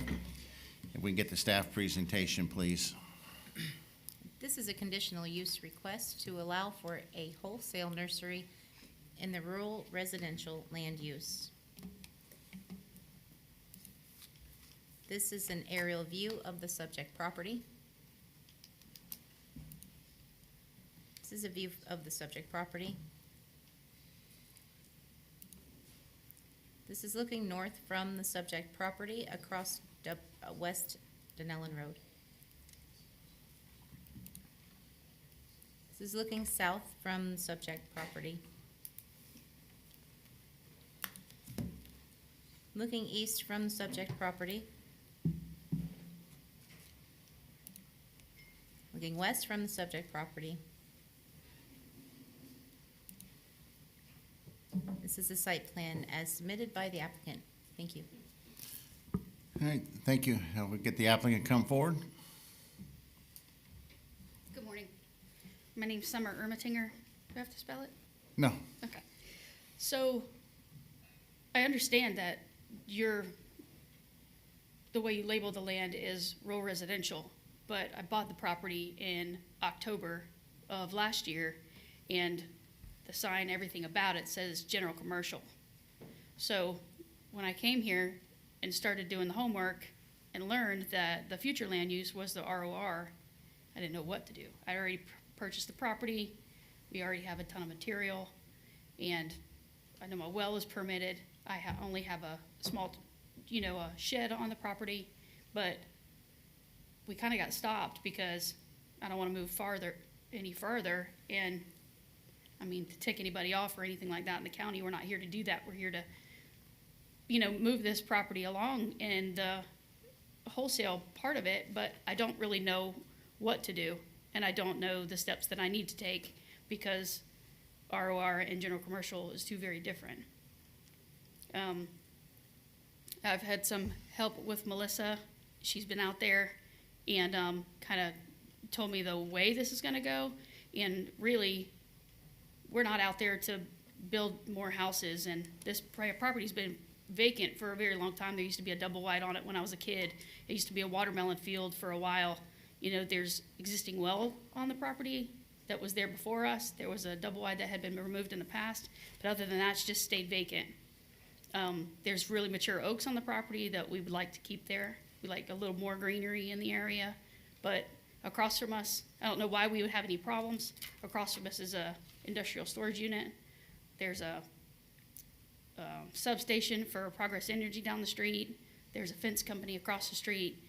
And if anything, we've probably cleaned the area up a lot. I am at a standstill with production and our end because I don't know where to turn and what to do next with permitting. I can't get power out there. And what we have so far as our business has all been run off a generator. So I don't really know how this works or who says something next, but that's kind of what we're doing out there, and we're just trying to do it the right way. All right. Does the staff have any questions for the applicant? Just to confirm, I think you're trying to get permits, but you understand the conditions that if this gets approved, you'll have to proceed with permitting and get permitted for the structures out there. Absolutely, absolutely. Thank you. Does the board have any questions for applicant? Commissioner Facemeyer? No, I have Oh, I'm no sorry. questions. Put your hands down. Yep. Anyone have any questions? I have a couple. When you purchased the property, did you use a real estate agent to purchase the property? Yes, sir, I did. On any of the documentations, did it state that it was general commercial or GNC or, On every document, it said general commercial. but nothing that said rural residential? No, sir. Did you do any due diligence on your own outside of the realtor? Well, I called the county on several other pieces of property and said, if I buy this, you know, how do I find out what it's zoned for and this and that? And she said, just, if you have any questions, call me back. So I called her on a couple pieces on Citrus Ave, and she said, what you need is general commercial. I saw a big old sign that says general commercial. That's what I bought. This is my first time doing this, you know, and that's a big piece for me to chew. So I thought I was doing it right. What customers are you trying to target? You say wholesale. Can you elaborate on that a little bit? I've been in the green industry my whole life, since I was 18 years old, and we have a lot, we broker a lot of plant material, we grow a lot of our own plant material, and we service some of our bigger projects that we deliver our plant material to is the new Universal Studios, Amazon buildings, larger landscaping companies up in,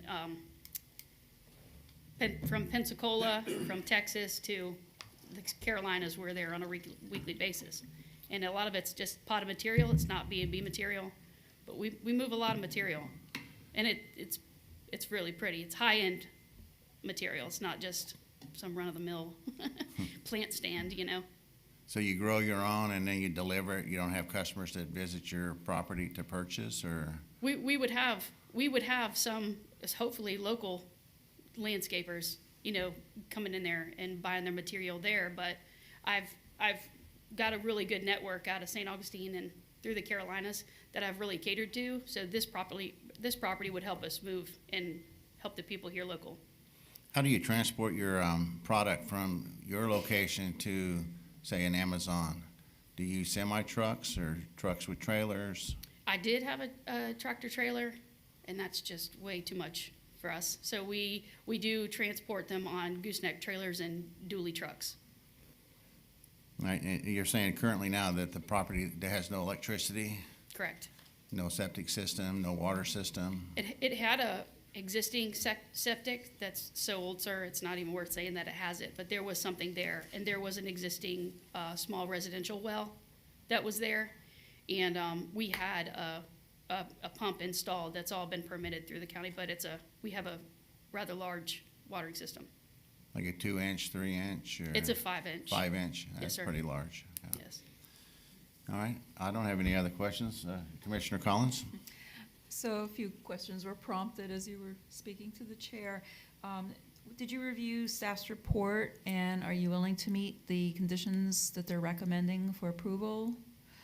Have you Oh, seen yeah, well, those? any conditions. Okay. I don't know what they're saying or what they're Okay. asking us for, but whatever they need us to do, we would Did definitely you do. have a pre-application meeting with staff for a commercial type use? We had a pre-application meeting, I think, Okay. I'm pretty sure, and everything that they asked us to do, I think we got everything finished. Okay, because yeah, at that time, they would have gone over buffering and parking and all of that. I just want to make sure you understand Yes, that ma'am. would be deemed a commercial use, even though it's a nursery type, but. Sure, sure. Okay, Yes. thank you. All right, any other questions from Commissioner My Facemeyer? hand is up this time. I just want to clarify, your business is primarily wholesale, and you plan to maybe have some retail, a small portion of your business? Right now- Is that accurate? The only thing I'm really worried about right now is wholesale. If we grew into retail, it would be later, and of course, we'd have to get permission for that. Okay, thank you. Yes, sir. Commissioner Gilbert? I just have one question. You only have one entrance to the property, right? And that's on Denellen Road? Is there any on the back side or on the top Yes, sir, side? there's two, There's because two? Denellen Road is very, very fast. Raynell, there's also an entrance on Raynell. Okay, and you plan on using both, or? Yeah, I would like to use the entrance off of Raynell, because it's definitely slower. Mhm. And if there's customers in there using trailers, it takes a lot longer for them to get out, and Highway 488 is very busy. Cool, thank you. That's all I got. Anyone else? All right, well, thank you. And we get the staff to come forward with their presentation, please.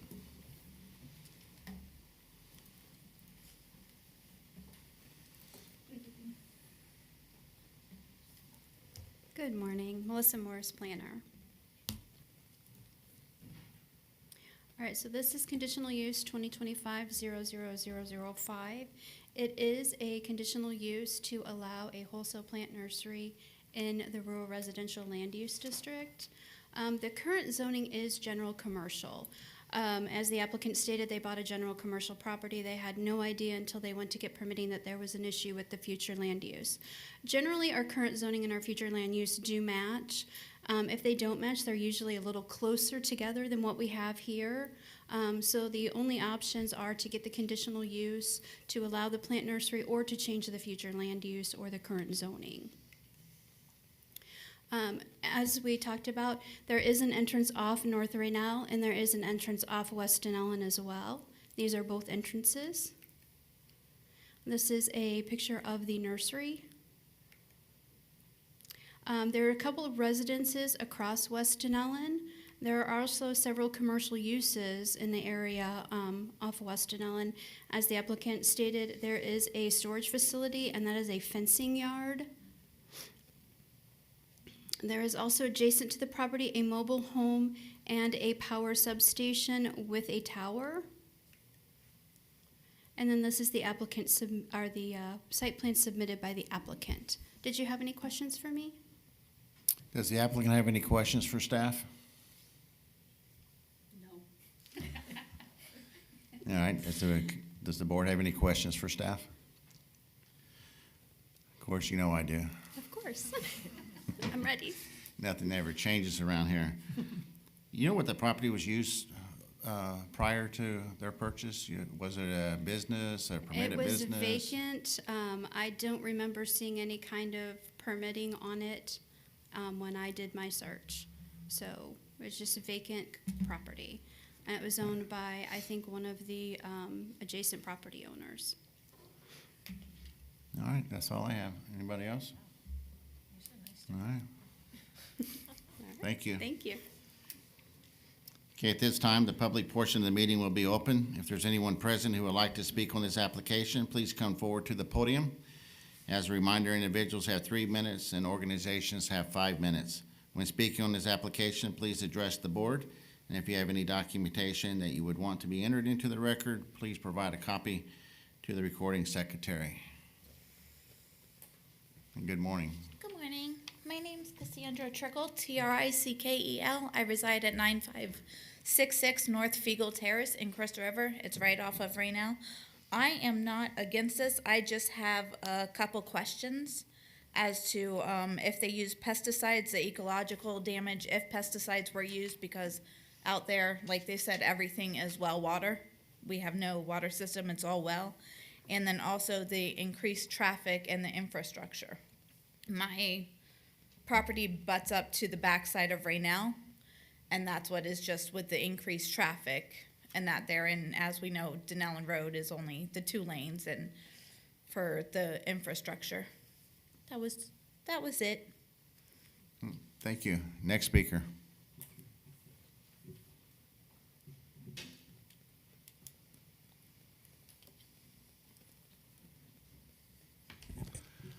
Paul Darty, 3481 West King B Street. I wanted to speak to this one because I think it's going to be relatively low impact if it's passed. The only big question is the nitrate fertilizers and, as one person mentioned, the pesticides that may be applied in semi-large scale operations like this. I have been on this property in the past in my capacity as a septic inspector. They had it, I believe, divided into 8 lots at the time I went there, and I had to do perks for all 8 lots. The soil type is dark. It's kind of a lake-ish, candlerish type of thing. It does permeate very well. So if you do put fertilizers and pesticides on here, they will go down to the first aquiclude. I doubt they'd put enough on here to make a huge difference in anybody's well water. You might compare this to another nursery, Anson Nursery, that some of you may see on 490. Similarly sized, similarly placed, similarly soiled. It hasn't been a problem, I don't think, in that area for many, many years. If this is truly general commercial like it says, I see no reason not to approve it. Thank you. Thank you. Next speaker, please.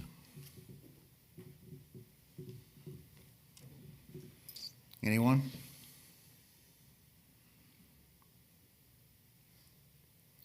All right, if the applicant would like to rebuttal to the public comments, address the fertilization deal or whatever you like. I mean, we do use fertilizer. We use a slow release fertilizer.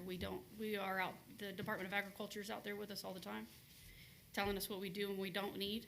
We don't spray pesticide. I've never had to spray a pesticide, but it does happen. I mean, I'm sure if I'm there long enough, at some point there's other ways to do it too. You don't necessarily have to spray.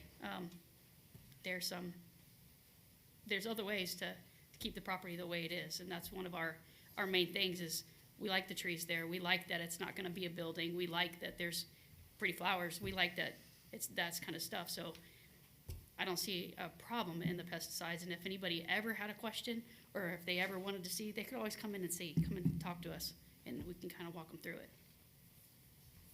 All right, thank you. All right, this time I'm going to close the public portion of the hearing down and bring the discussion back to the board. Mr. Chairman. Commissioner Stone.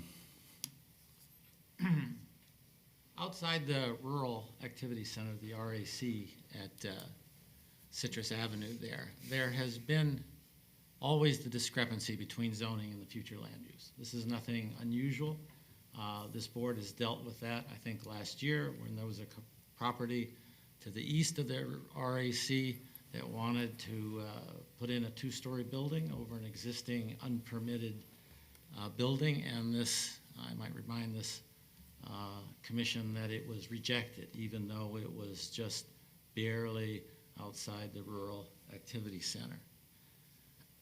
This request asks us to allow commercial development outside the Rural Activity Center and into the rural residential area.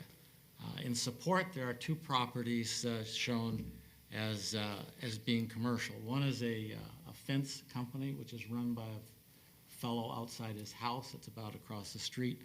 And then there's the old Lake Rousseau storage unit, which has probably been there since before the future land use map. These are the only properties from the Rural Activity Center to Route 19 down in Crystal River. It's 4.5 miles, and there's not a single commercial development along that entire roadway. And if you go to the east from the Rural Activity Center, it's 3 miles before you run into an additional business, which is down by the Angus meat market there. So we're asked to breach a boundary line with commercial development into rural area. I don't think it's appropriate. I don't think every commercial or every arterial road needs to be lined with commercial properties. I don't think that is either desirable or useful. I think I'm asking my fellow commissioners to vote with me to deny this because it is expansion of commercial zoning into the rural residential area. I think it's inappropriate for the area. There's nothing else out there for 8 miles except the rural activity center. Thank you. Thank you, Commissioner Stone. Anyone? Well, I'd like to say I completely, totally disagree with my colleague down at the end, Mr. Stone. I think the purpose is they're not asking to build a big warehouse. They're asking to grow potted plants, and that's what the conditional use would be for, is for them to grow the potted plants, not in-ground, and to conduct their nursery in an appropriate manner, and to clear up any unpermitted structures that are on the property, and to do a business. So I would be in favor of this conditional use for that purpose. I think everyone respects small businesses, and I think Citrus County respects small businesses. I drove it. I did a site visit out there, and I thought it would fit in there just fine. It would blend in and not stick out. Commissioner Gilbert. I was about to say, I fully agree with you. Sorry, I disagree with my colleague over here, but I agree. If it was a bunch of like buildings, tall warehouses or something of the sort, I think I would have a different opinion. But the fact that it is, plants and they're gonna be outdoors and out front, not like that, I'm in favor of it. I did support it. Thank you, Commissioner Gilbert. Commissioner Collins. I'm also in favor. There's a glitch in the maps. They're inconsistent, but I think the conditional use is a good tool to use to specifically allow for this use. So if something ever changes, at that point, they would have to come back. So I am in favor as long as they can adhere to all the conditions of the land development code in not developing the site. Thank you, Commissioner Collins. Commissioner Murphy. I'm also in favor of this. I did a site visit, and I think it's going to fit in very nicely. Thank you. Commissioner Facemeyer. I plan to support this application. It is conditional use, and when it ceases to be the operation as proposed, it'll revert back to the zoning on the books. So I will be supporting this. All right, for a purpose of a motion, the Planning and Development Commission finds application number CU-2025-00005 consistent with the Citrus County Comprehensive Plan and the Citrus County Land Development Code, and that this board approves with the conditions as indicated. The application is based upon the evidence and the testimony presented and the staff report and the conclusions regarding this petition. It has been determined that approving the proposed conditional use will not adversely affect the public interest, and that there is in compliance with special rules governing individual conditional uses of the type involved.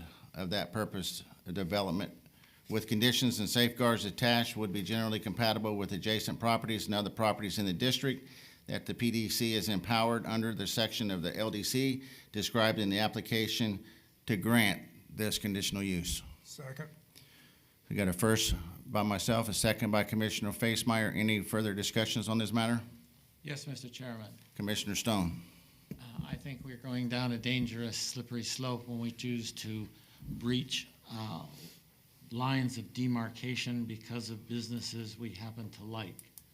I think we need to hold the line, whether or not it's a business that you think is soft and the encroachment is only 100 feet. The next time that we are asked to breach this line, it may be 110, 200, 500. Once you breach it once, then to do it again is very easy. Thank you. Thank you, Commissioner Stone. Anyone else? All in favor, say aye. Aye. Any opposed? Nay. Motion carries 5-1. Thank you. Now it's time for CU 2025-00006. If we can get the staff introduction, please. Good morning, Commissioners. Thank you. Good This morning. application is a request. In the microphone, can't hear you. Certainly. This application is a request to allow an accessory dwelling unit that is greater than 850 square feet. This is an aerial view of the subject property. This is looking north and south on South Spotted Sandpiper Point. This is looking across South Spotted Sandpiper Point. This is a view of the subject property at the very southwest corner of the parcel. This is the site plan submitted by the applicant. Thank you. Thank you. Good morning. Thank you. Good morning. Stacy Worthington, 6421 West Homosassa Trail for the applicant Bruce Kaufman Construction. Mr. Kaufman is present if you have any questions that I can't answer. Congratulations on your appointments, Commissioners Collins and Murphy. Nice to meet you. Mr. Chair, I disagree with you. Things do change. The flooring's different out in the hallway since I was last here. And the paint. What's that? And the paint, yeah. If I could have the PowerPoint presentation.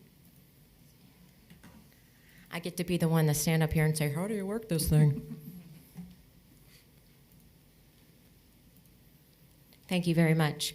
Okay, ladies and gentlemen, we have a subject property. If you'll go to, I do it. Thank you. Subject property of over 10 acres in Homosassa on Spotted Sandpiper Point. You have seen the site plan that was submitted. What we are looking to do is add an accessory dwelling unit on this property. There is already constructed and permitted main building. The accessory dwelling unit would be 1,500 square feet, and the existing property is 1,650 square feet. You can see the access easement that is on the site plan. I was on the board when we crafted this modified language and left it in your capable hands to determine the compatibility of accessory dwelling units on lot sizes and parcels larger. So what we're looking at here is an applicant asking for 1,500 square foot accessory dwelling unit when the allotment for the request would be up to 2,500 square foot on a lot this size. The development is compatible with the surrounding area in that there are single-family dwellings with several out parcels on the larger 10-acre plots, and then if you look across to the west, there are 1-acre mixed kind of mobile home and single-family site-built houses.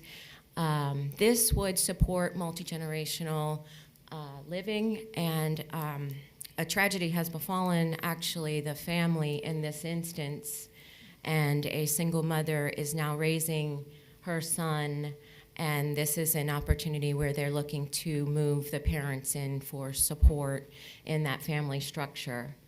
And this aligns with our growth goals and avoids pressure to build in undeveloped areas. This is a great opportunity for additional living space on such a large parcel. All of the findings of fact were positive, and I just lastly would like to say that there are some very well-meaning and kind, loving neighbors in the audience who plan to provide testimony, and part of it might be regarding deed restrictions, and we have reviewed the deed restrictions and understanding that that's not part of your purview. The county is determining zoning, not whether or not the homeowners are complying with deed restrictions. We are confident that under legal scrutiny that your approval today would not have a conflict with the deed restrictions.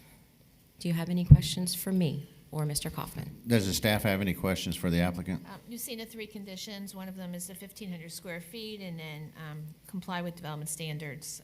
Any concerns on those conditions? None at all. Absolutely positive with that. Thank you. All right, does the board have any questions for the applicant? Commissioner Gilbert. And just to confirm, you said we're trying to put another of the family with them. This is not like an Airbnb. We're not. Thank you, Commissioner Gilbert. Absolutely, it is the family. And I know that when I was on the board and we were modifying this law, one of the conversations we had was the number of entrances. You know, like would there be some sort of attempt to subdivide down the line? This is a single point of entry. These are a family that wants to live on the same property to support a single mother. All right, thank you. Mm-hmm. Thank you, Commissioner Facemeyer. And I have no problem with the concept of this. I mean, I'm good with it. My only concern is that the accessory dwelling unit should be non-commercial. And I'm looking at the floor plan, and a third of the floor plans shows office. Now, obviously, people are entitled to have home offices, but it just jumped out at me that. Can you put the floor plan up so I can take a look at it, please? It's part on of the page packet. 172. I don't believe I have that in the PowerPoint slide. That's our staff PowerPoint. Oh. Yeah, you can pull up the planner one. I'm only seeing one office on the drawing. It's not an office. I mean, the floor plan basically looks like a 1,500 square foot, 3-bedroom dwelling. It's 21 by 15. I'm sorry, 21 by 19. There it is. Oh, okay. Lower right. Okay. Yeah. Is that a dining area? Bruce. You need to come up to the mark. Thank you. It's solely for the Bruce Kaufman. It's solely for the grandparents of the daughter and granddaughter. They're not running any businesses or anything. They both work right now in Lakeland, and they're hoping to move here so they can help support the family. Okay, I mean, Yeah. that's my only It is concern, that there would awfully be. large office. I didn't really realize that, but it's not used for business. Thank you. Thank you. Any other questions for the applicant? Since you stole my question. I respectfully ask for a rebuttal. After public input, you will get Yes. a chance for that. Thank you. Thank you. All right, this time the public portion of the meeting will be open. If there's anyone present who would like to speak on this application, please come to the podium. Mr. Chair, let's let the Oh. planner speak first. Oh, geez. I'm trying to get out of here. I got lunch date. Yeah, you got lunch plans, right? We'll get there. See what you do to me? Confuse me. See, you're blaming me. Staff, thank you for coming. You're very welcome.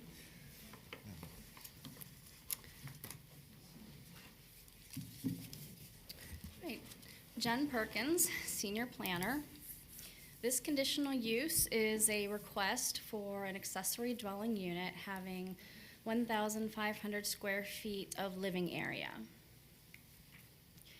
This is a subject property that is approximately 10.15 acres.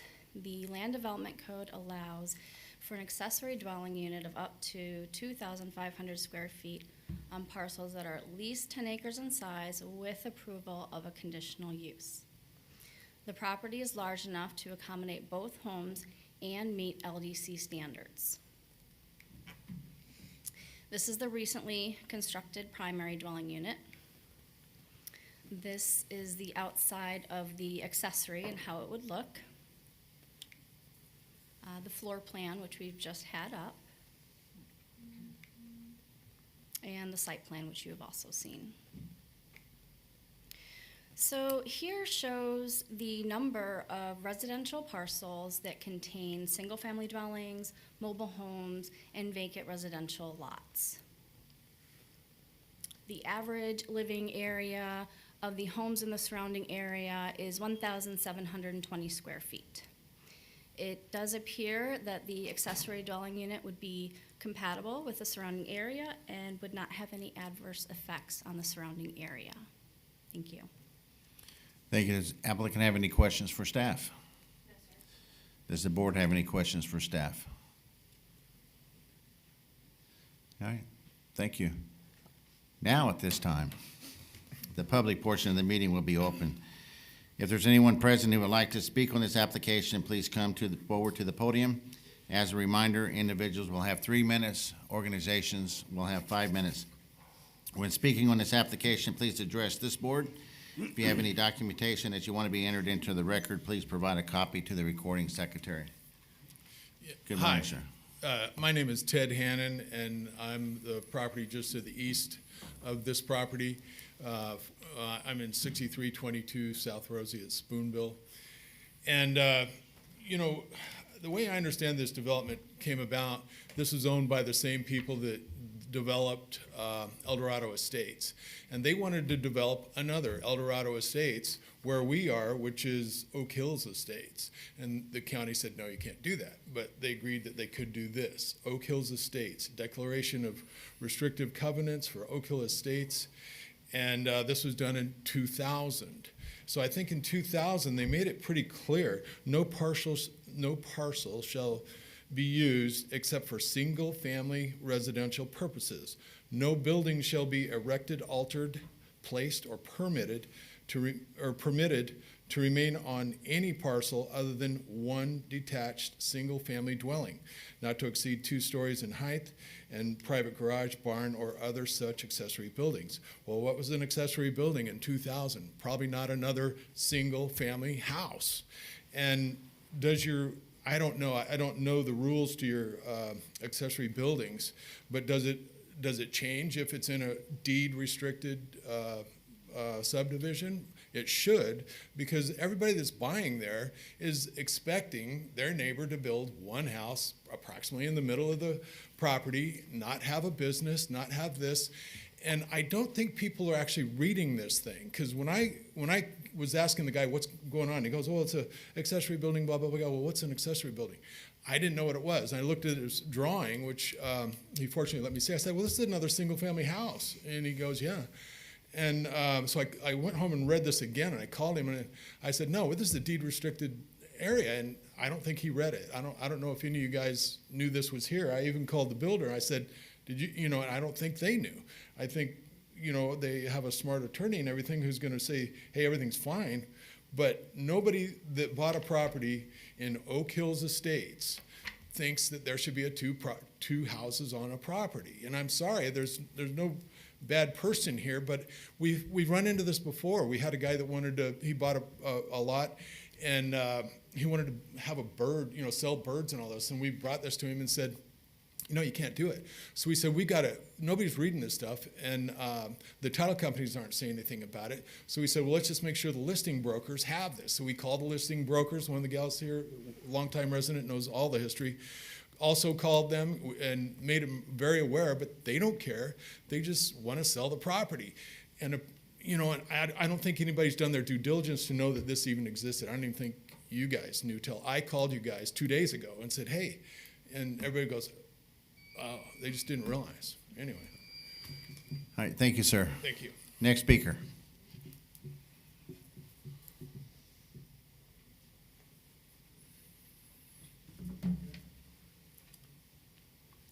Good afternoon, good morning. Good morning. I'm Cynthia Harrison. My husband and I, Neil Esposito, bought Lot 2 in 2000 with the understanding that there was space. We cleared, we brought our horses back and forth. We built in 04, 05. We were part of the first group of homeowners that met with the Van Heinings who had developed El Dorado. And the county, they tried to do 1 acre. They tried to do 5 acres. They were forced by the county to do 10 acres.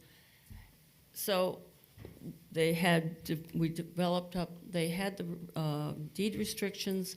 We met several times as a small group with the Van Heinings to go over and clarify and maybe tweak a few things here and there, and agreed that until such time as there were more owners to meet and to determine care of the road and so forth, our roads, that we would take care of it ourselves, and in the future might revitalize an HOA. At one point, we did pay $50 a year for maintenance of the roads, and But, you know, the man who wanted to raise the birds, I mean, the county gave him a permit for the mobile home. The county gave him a permit for a signage and to set up a business.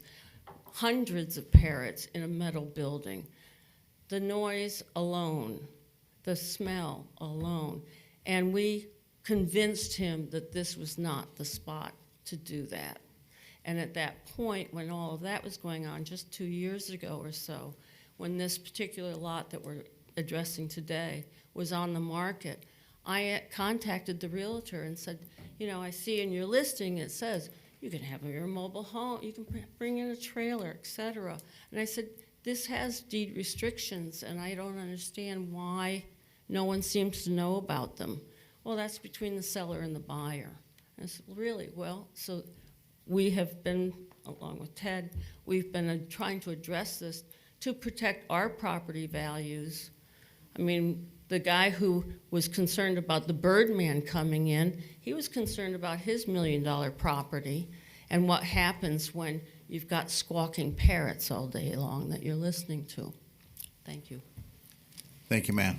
Next speaker.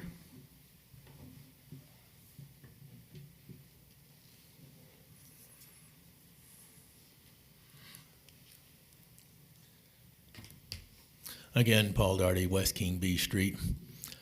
This one is a 10-acre piece of property. It's quite large from what has been shown. And the recently, I guess you'd say, amended way the county goes after accessory buildings on this may or may not be applicable depending on what you want to go with. The one thing I want to make sure is known by this board is if you look at that site plan of this 10-acre piece of property, you'll find that it's not to scale. The buildings drawn on it are exceptionally large, and you may want to check on that just before you go and put something in about this, okay? However, I don't think it would greatly impinge the area if the use is what they say it is, just a home for an older couple. Thank you. Thank you, sir. Next speaker.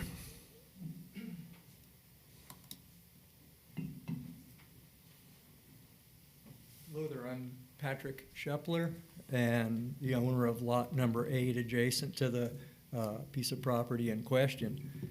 A quick sidebar is the declaration of restrictions and covenants that apparently isn't universally, you know, people don't all know about it.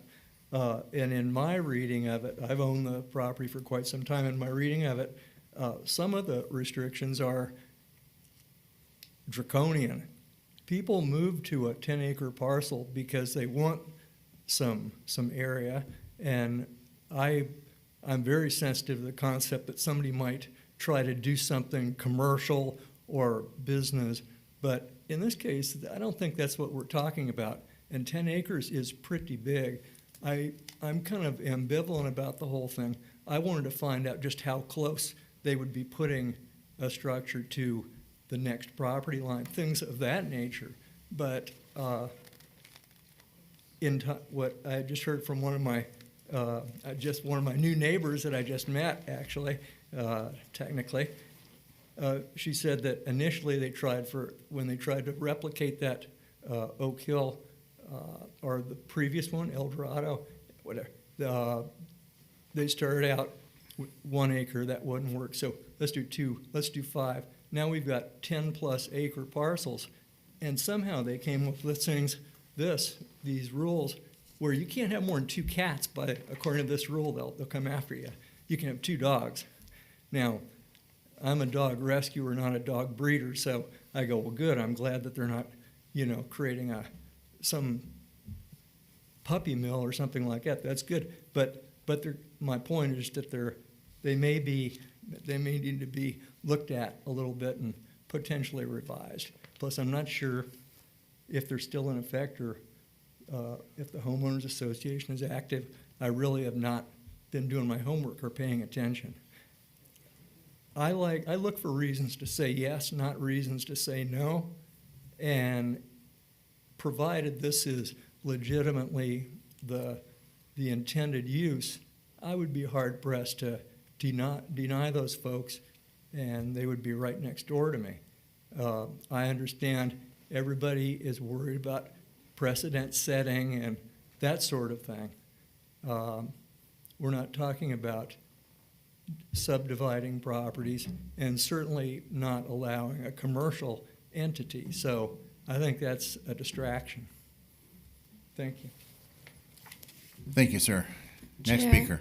Can you get a yellow sheet from that speaker? Sir, you have your yellow form from the door? Oh, I didn't plan to speak, but yeah, I filled it out, just in case. Perfect. There you go. Thank you. You got it. Thank you.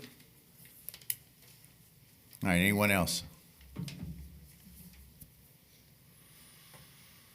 No one?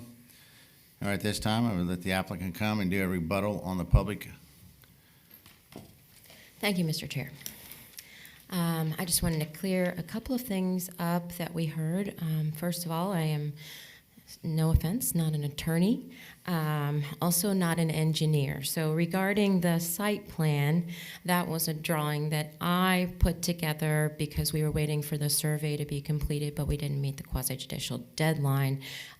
We do have that now, but if there are any questions about how far, it's over 100 feet from the property line where the property would be placed, the new accessory dwelling unit.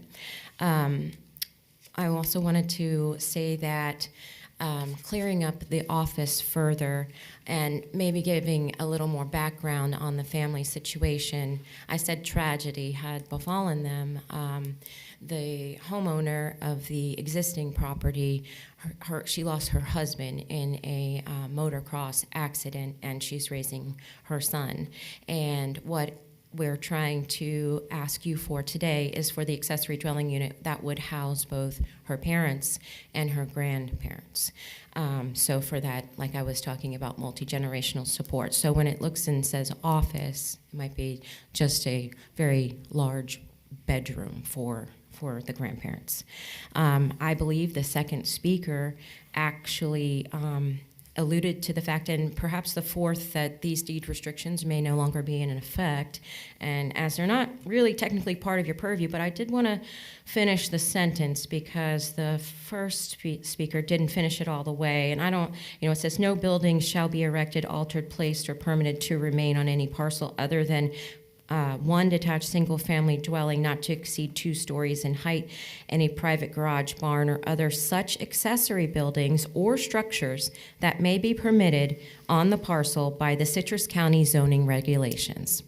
So I just wanted to point that out, that he didn't complete the sentence, and that would conclude my comments. Thank you very much for your consideration. All right, thank you. At this time, I'll close the public portion of the meeting down, bring the discussion back to the board. And who would like to begin? Chairman. Commissioner Stone. The engineers understood your drawing very well. Thank you. I don't think it's the purview of this board to enforce deed restrictions on property. I think we're supposed to look at requests for modification of actual laws and rules and regulations of the county. So I don't think that's our business to start interpreting sales documents. Thank you. Thank you. Commissioner Gilbert. I'll echo the same statement. I don't think that's in our purview. Yeah, I agree. Commissioner Murphy. I agree with that. I think it's a really good idea to have multi-generational housing. The grandparents may need some help in the future, so right now the mom and the kid have the need, but at some point the grandparents may have the need, so I think it's great. I approve of it. Thank you, Commissioner Murphy. Commissioner Collins. I have no objection. I feel it meets the test of compatibility. It's a 10-acre site in the RUR. They wouldn't be able to subdivide it any further at the 10 acres. So I have no objection. Commissioner Facemeyer. I concur with all of my articulate co-commissioners. All right, and I agree with all of them as well, because in 2024, we did revise the amendment accessory dwellings for 10 acres and also for 5 acres as well to accommodate for such needs. Again, don't know anything about the deed restrictions. It's not something that we ever vote on and should ever vote on. That'd be something to handle between the parties outside of us. So I do absolutely favor this application. Anybody have a motion?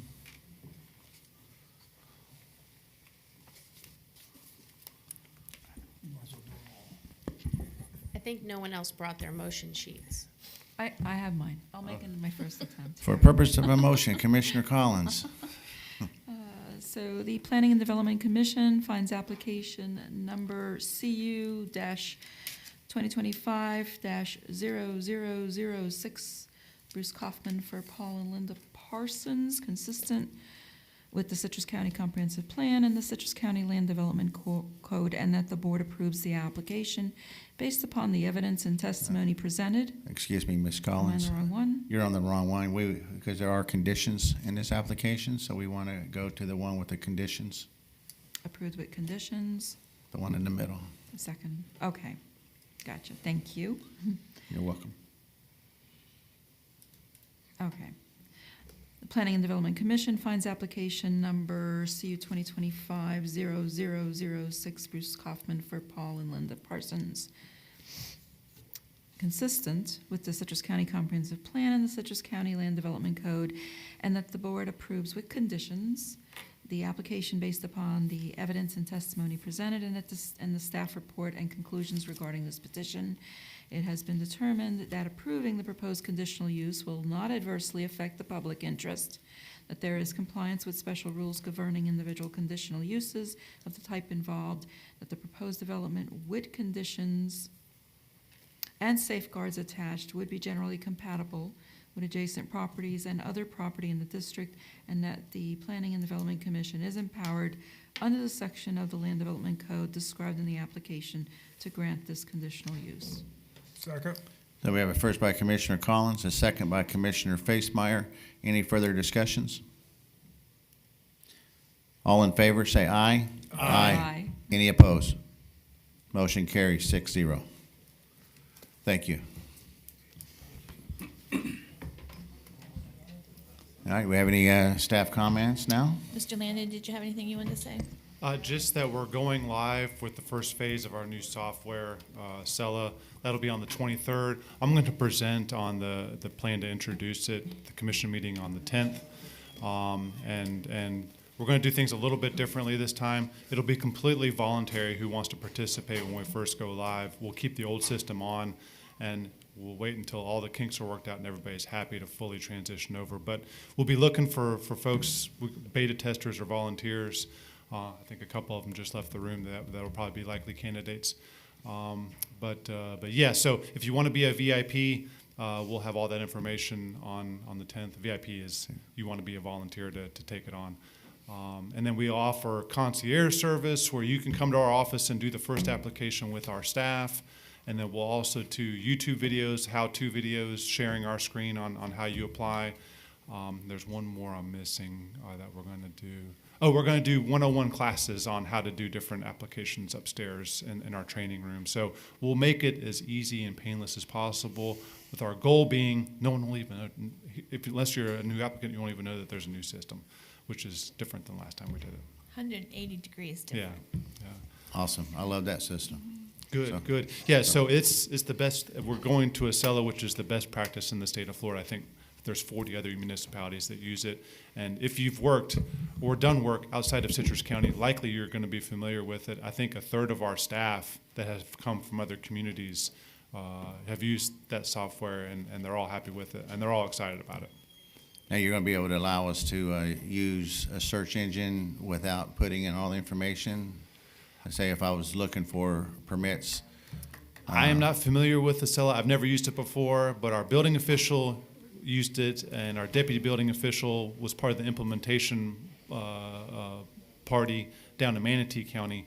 So they know how it should work, what it should look like, because they were doing 3 times the volume at their previous destinations that we do here. He also said something like 24 clicks are now going to be like 3. Yeah. So Yeah, that's the perhaps it'll 24 be is what I was easier. worried We'll about. find out. Yeah. So many fewer clicks. Yeah, which I that- like my that's mouse, important. but yeah. As an inspector, I like to see what's going on, and every county that I do work in, they won't allow me to use the same password. I can use the same, username, but then I have to change, I can't use the same passcode, so I gotta remember what county I'm in. Okay. And so that was, and I don't like signing into everything, which if I can just put in a search box, hit send, everything's there, typically the address. Just got the But smallest yeah, file awesome. in here. I've gotten used to using my face as my So, password. so that's just for building permits, it's not for our planning applications, the Right. ones you guys see, that's scheduled sometime in the fall. Yeah. We'll implement it in a few months after building does all the kinks for us. I also want to let you know, your next meeting, we have one application, but it's a conditional use for a tower. We don't see those very often, so that'll be fun. July 3rd, we have Pine Ridge Reserve, that's the golf course. It's very quiet so far this time, we'll find out. And then the meeting after that, 7/17, we have a variance, and we're bringing forward the Cardinal IMA Land Development Code finally to you. The consultant's been working on that. And also, Ms. Linda's gonna do the training session that many of you have asked for, so that'll be on July 17th. And she's still providing lunch for us, correct? I wouldn't hold her to it, no. I was promised free food, I'm just saying. All right. That's it. Madam Thank you. Attorney, you don't have nothing to say today? I don't. You've been awful quiet over there. She hasn't not been That's how awful some quiet. boards like me. Did a fine She's job not been today. quiet. Well, all right, no other business? Motion to adjourn. So moved. To move.